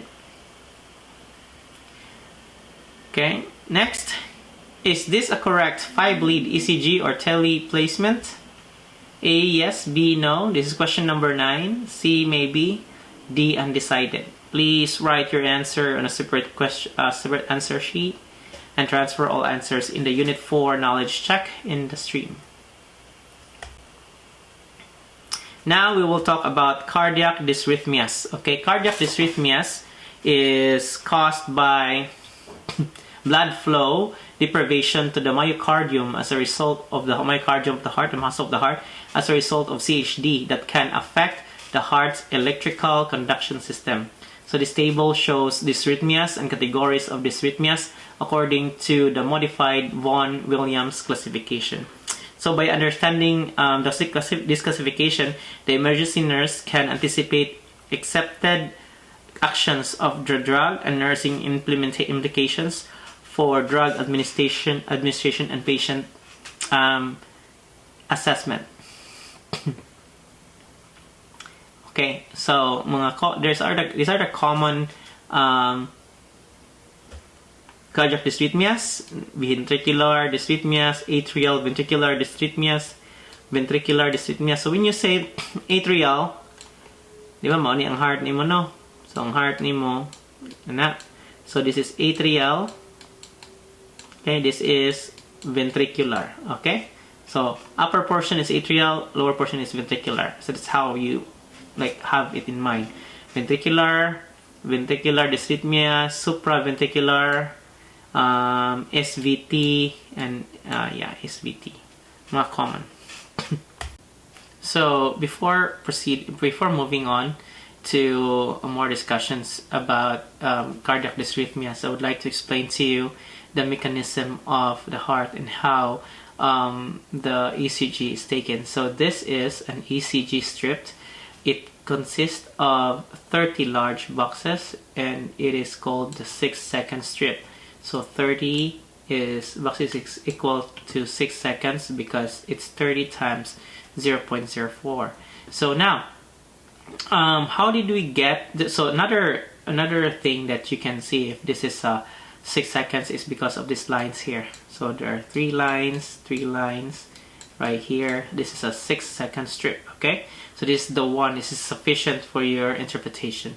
Okay, so how did we end up having this? Okay, so first I would explain to you the mechanism of the heart. Okay, now so the unoxygenated blood, which is colored blue here, came from the organs. Okay, came from the organs, our body parts that use as blood. So this unoxygenated blood goes to your right atrium by means of the superior and the inferior vena cava. So the one that regulates the flow of blood from the right atrium to the right ventricle is the tricuspid valve. So the tricuspid valve regulates and prevents the the coming back of the blood, okay, to the right atrium. So there's like only one way, so one-way flow in here. So from right atrium, your unoxygenated blood will go to your right ventricle. Okay, from your right ventricle, the right ventricle pumps the blood and passes through the pulmonic valve. Always remember, pulmonic valve, and then goes into your pulmonary arteries. Okay, pulmonary arteries and into the lungs. So in the lungs, oxygen and carbon dioxide happens, and oxygenation of the blood happens. So the blood then turn into color na nag-red, no? Para ma-identify ninyo ang oxygenated or non-oxygenated. But your blood isn't colored blue. Okay? So it goes in here. It passes through the pulmonary veins, okay, from the lungs, and then it goes to the left atrium. Okay, so the left atrium pumps the blood, and the regulation of the flow is by means of the mitral valve. So only one flow, walay pabalik. So it goes to the left ventricle. So the left ventricle pumps the blood and passes through the regulator here, which is the aortic valve, and pumps the blood into the aorta, into the several body parts and organs in order for the oxygen to be used, and then it comes back to the inferior vena cava and superior vena cava, and the cycle repeats itself. So question, why does the heart pumps? Okay, so the heart pumps because of an electrical circuit. Okay, so electrical circuit consists of the SA node. So SA node is placed above the atrium. So this node sends electrical impulses to the SA node, sends electrical impulses across the heart in order for it to function. So there's no other way to make the heart pump or move or contract. It's only by means of an electrical conduction. So the electrical conduction starts in activity starts in the sinoatrial node. So the sinoatrial node release the electricity here and this area here in order to contract the atrium. So this is the atrium here. Okay, this is the left atrium. This is the right atrium. Okay, so it contracts that area. Then this one here is the AV node. So the AV node acts as a buffer. So this is a strong what do you call this, signal, a strong electrical impulse. So it acts as a buffer and delays the electrical conductivity and sends them to the to the bundle branch, to the Purkinje fiber. Okay, and then stimulates the muscles here in order for the ventricle to contract. Okay, so that's why it contracts. In the molecular level, the explanation of that is why the muscle contracts, right? The muscle contracts because of the exchange between potassium and sodium in a resting cell or a polarized state. So the potassium is inside the cell and the sodium is outside the cell. So once the cell is stimulated by means of electricity, the sodium goes inside and the potassium goes outside of the cell. This exchange will cause the depolarization to complete, and then the muscle contracts. After that contracts, repolarization appears. Okay, repolarization appears. Repolarization begins. So sodium goes out, potassium comes in, and then repolarization is complete. So how does it register to our ECG here? So this one here, this one, the SA node, when it stimulates the atrial part of the heart, it registers this electrical activity here registers as the P wave. This one. Okay, so atrial depolarization. So this one is together with this. Okay, so now it registers as atrial polarization and it moves this area here. Okay, moves that area here. Okay, that one. Okay, this one here. So that's the scenario what happens. So there are 3 layers of explanation. Now, in order to capture this activity, we need the patient to be placed in ECG or telemonitoring. So this is the right placement, and then this one registers. Okay. Now, the second one, this one, as the stimulation is done, the AV node starts to stimulates the lower portion of the heart. So when it sends the signal here and here, it registers as what? QRS.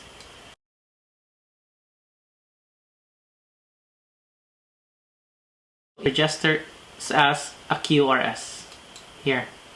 Okay, so this one, AV node, contraction of the ventricles, register as AQRS. Okay, this one here, QRS, this one here. Okay, registers as a QRS. So this one here also registers. This one could also be an explanation of kaning duha, explanation of this. Okay, and then as the heart relaxes, it registers as the ventricle relaxes. Okay, relaxes, it will register. So mo inflate siya balik. It will register as this. So this is what we call the ventricular repolarization. Okay, which is this. Okay, so this explanation here, this one, cellular explanation, happens in here and in the lower portion. So that's how muscle contracts, and it's registered as this. Now, how to understand your 6-second ECG strip? This is a 30-second, 6-second, 30 boxes, 6-second. Okay, now, so this box here, or this one, this box here is represented by this. Okay, so one single big box. So when I say big box, this is the big box, okay, that I'm referring to. Okay, so when you say big box, this one, that is 0.2 seconds. Okay, but what is important now to us is the small boxes. So the small boxes, that is like this portion here, and this is the small boxes as magnified. It is 0.04 second. Yeah, ang height niya is 1 mm in height. Okay, so that's what's going on in here now. So this one is a big box, but we're interested with the small box. Now I will teach you how to count heart rate based on the tele machine, 6-second ECG strip. Okay, now, so in order to count the heart rate, you have to know if it is regular or irregular. Okay, if it's regular, you have to count. If it's regular, you have to count the number of small boxes between each R. Remember, this is an R, right? This is an R. So each big box contains 5 small boxes, right? So you have to count here 1, 2, 3, 4. 1, 2, 3, 4, 5, 6, 7, 8, 9, 10. So the way I count is this. The way I count is, this is 5, 10, okay? 11, 12, 13, okay? Next is 13, and then 14, 15, 16, 17. So there are 17 small boxes in between R. So in order to calculate the heart rate, you have to divide 1,500 divided by 17, and the heart rate would be, you calculate there too.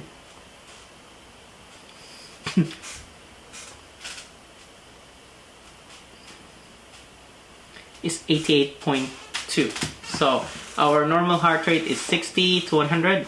So this heart rate is 88. Okay. Okay. But if it is irregular, so if it is irregular, okay, for example, what do you mean by irregular? So when you get a strip of paper, for example, this is a strip of paper, right? Okay. You put a line in here, put a line in here, put a line in here, and you move it.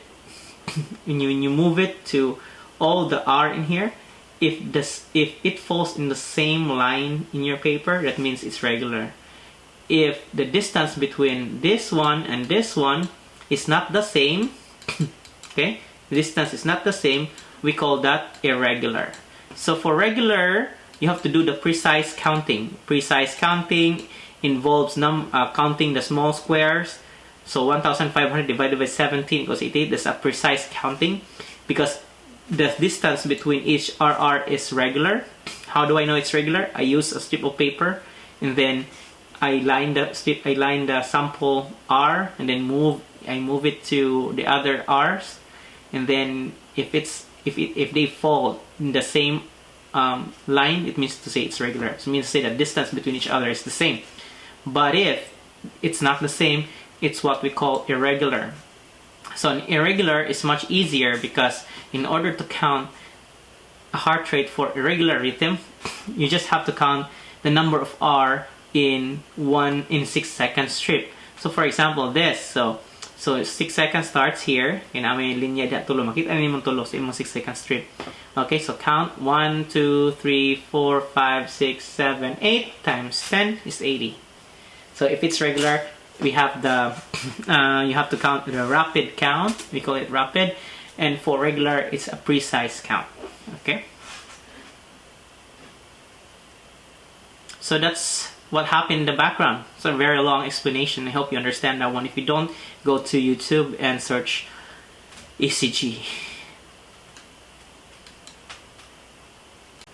Okay, so another cardiac dysrhythmias is what we call bradycardia. So I just titled it bradycardia in order to capture a wide, very wide cardiac dysrhythmias for this. I don't want to discuss all the cardiac dysrhythmias because it took me 4 months to study everything, and we only have 4 hours. Okay. Bradycardia is when the heart rate is less than what? So normal heart rate 60 to 100, less than 60 is a bradycardia, and frequently occurs in patient with AMI, acute myocardial infarction. Patient nimo sakit ang singkasing, blood pressure, Unya, positive ang troponin, positive ang ECG. Unya, kung ang padyod kanang low pagyud ang heart rate, bradycardia pagyud, bradycardic pagyud. So, kainon siya nga kanina na dyan siya EMI. No? Especially with those with inferior wall infarction na sa ubos ang damage, no? So, AV blocks. So, AV blocks, these are the first included in this cardiac dysrhythmias that presents as a bradycardia are the following: the first degree, second degree, Mobitz type 1, Mobitz type 2, and third degree or complete heart block. So the first degree is in a serious form of heart block. All components are normal in ECG except prolonged PR interval greater than 0.20 seconds. So where's the PR interval? This is the PR interval.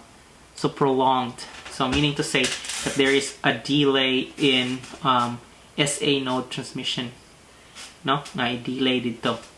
Next one is the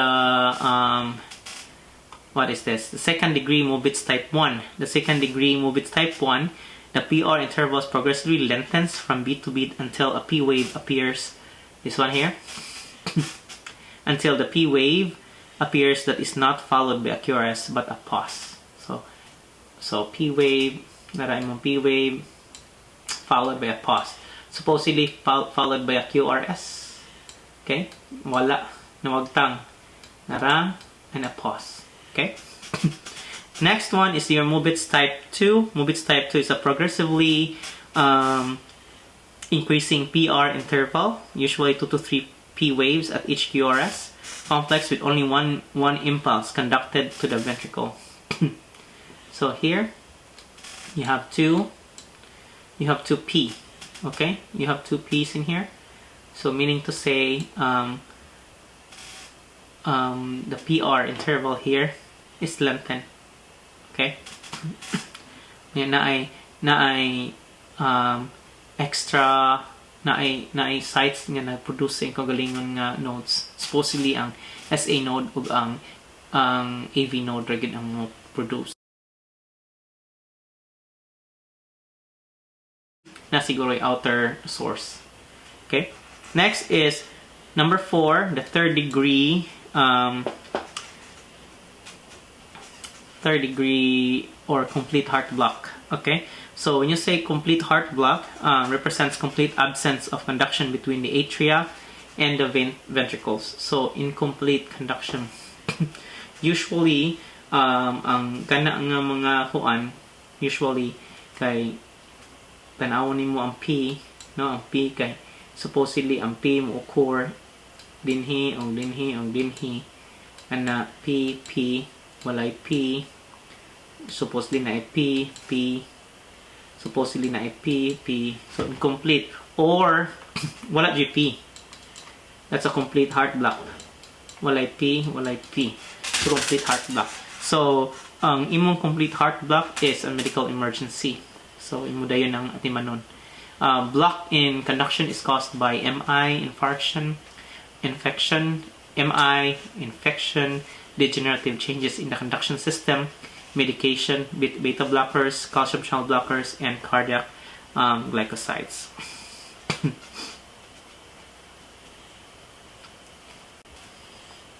Another management for cardiac bradycardia is to give atropine, epinephrine as ordered, external transcutaneous pacemaker or internal transvenous pacemaker are the management for this kind of cardiac dysrhythmias. First degree AV block, there's no symptoms, no treatment, but monitor heart rhythm and apply interventions for bradycardia if symptomatic. Okay, if symptomatic, just leave it alone. Second degree AV block type 1, when back. For symptomatic, apply protocols for bradycardia, atropine, external transvenous pacing, and vasopressors to increase the blood pressure. Second degree AV block, Mobitz type 2, pacemaker therapy. So, diha na ka magbutang pacemaker. No atropine because it may decrease ventricular rate and give vasopressors for this patient. The third one is the third degree AV block or the complete heart block. From the word complete heart block, kung ano gina siya, tawag ana, wala na ang atrium, kaya wala may P-wave, wala yung nag-stimulate sa atrium, so wala mo beat ang atrium. So, ang dugo nga gikan sa cells and organs, wala mo lihok, no? So, kuan kayo sa kuan ang heart. Ang heart kay feel ako na nagpull ang blood din. Yung low ang blood pressure po. External pacemaker, kinahanglan na siya, may respond to atropine. Low blood pressure should be treated with vasopressors. Unresolved complete heart block require a permanent pacemaker. Okay. Happy na tamhuman. No, we're almost done.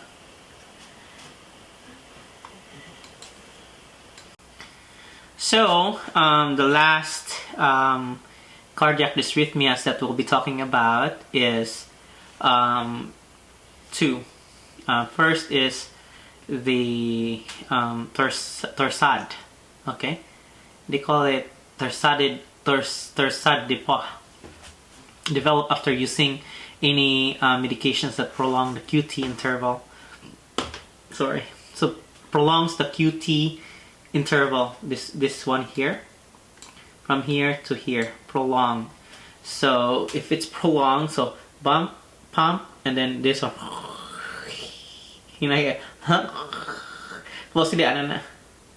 Okay, and this one is like delayed si kuya.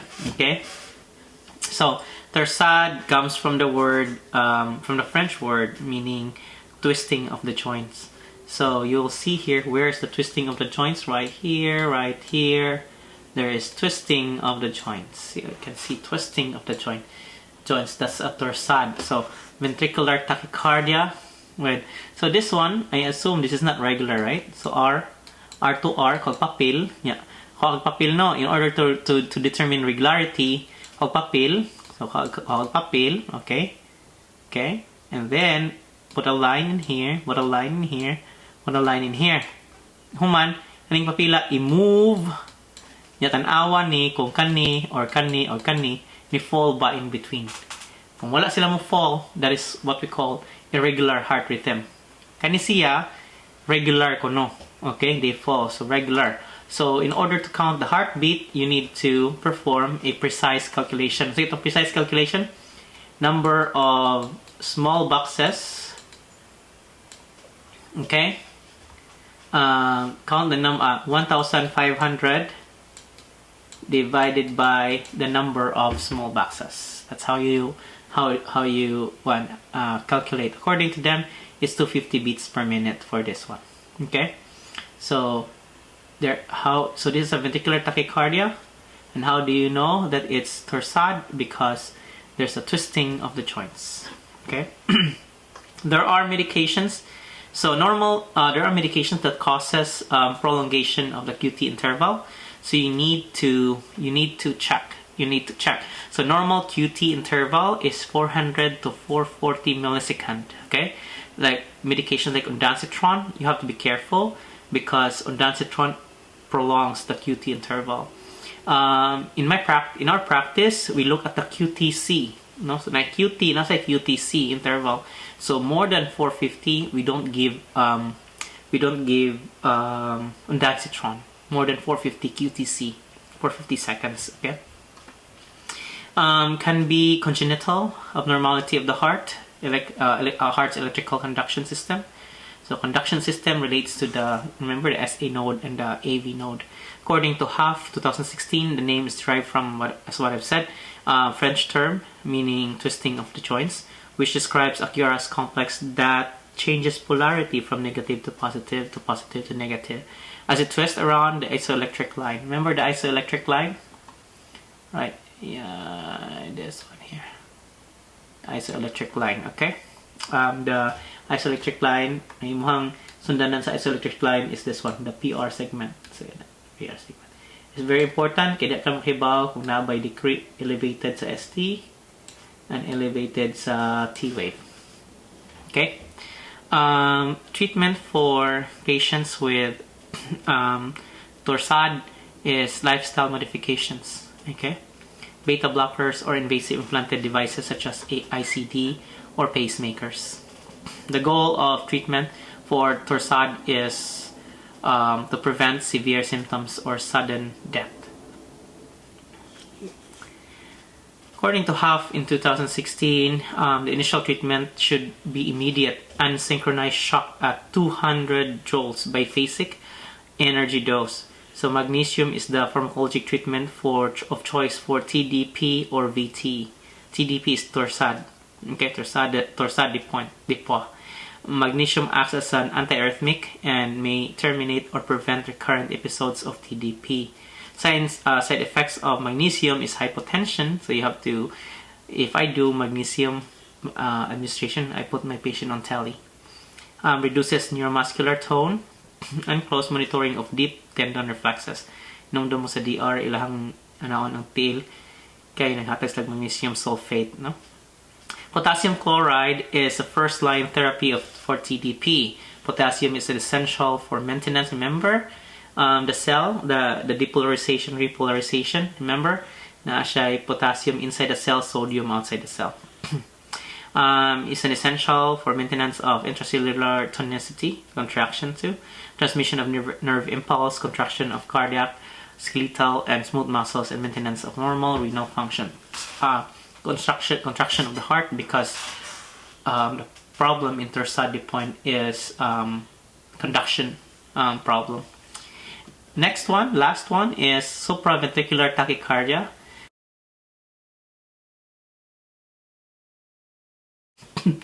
Supraventricular tachycardia is an indicative of myocardial ischemia or anterior wall infarct. Are dangerous because they increase myocardial oxygen consumption and may extend an infarct. Okay, so kinahanglan ni siyang atimanon, no? Kaning duha. Atimanon man ako nang gikon. Treatment for myocardial infarction is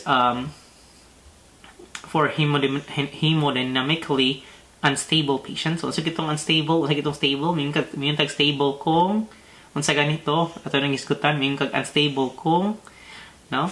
Hinumdum, did you remember what is unstable and stable patients? How do you consider a patient stable? Ako nang discuss in the past. So, if you didn't find it, wa ka na minaw sa lecture. So, unstable, when you say unstable patient is on SOB, have chest pain, vital signs abnormal. Mga unstable patient cannot walk, cannot speak full sentences. Okay.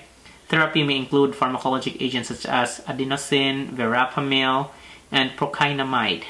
Vagal stimulation or synchronized cardioversion may be used for these patients. Knowledge check. Is the following order to interpret an ECG correct? Okay, how to interpret an ECG?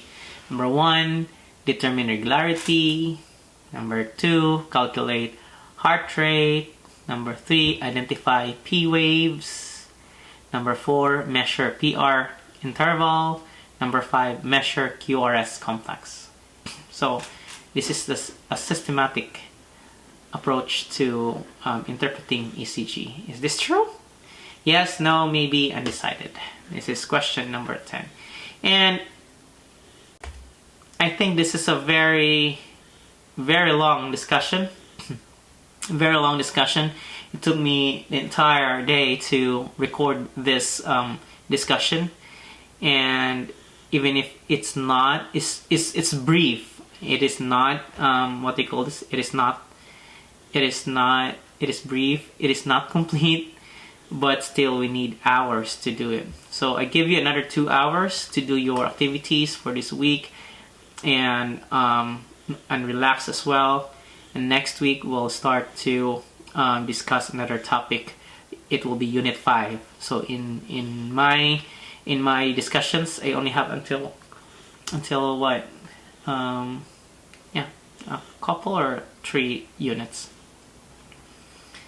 Now, these are my references. My American Nurse, Hinkle and Squazzo, 2022, Huff, Exercises in Arrhythmia and Interpretation. You can download this in the internet, in this one. Kyog, Medical Surgical Nursing, Demystified, Simple Nursing, cardiac tamponade in clicks for nursing students, and Suite V and Full A, Shibi's emergency nursing principles and practice. Okay, and I think that's the end of our lecture for today, and thank you so much for sticking in with me and understanding the very long lecture for today.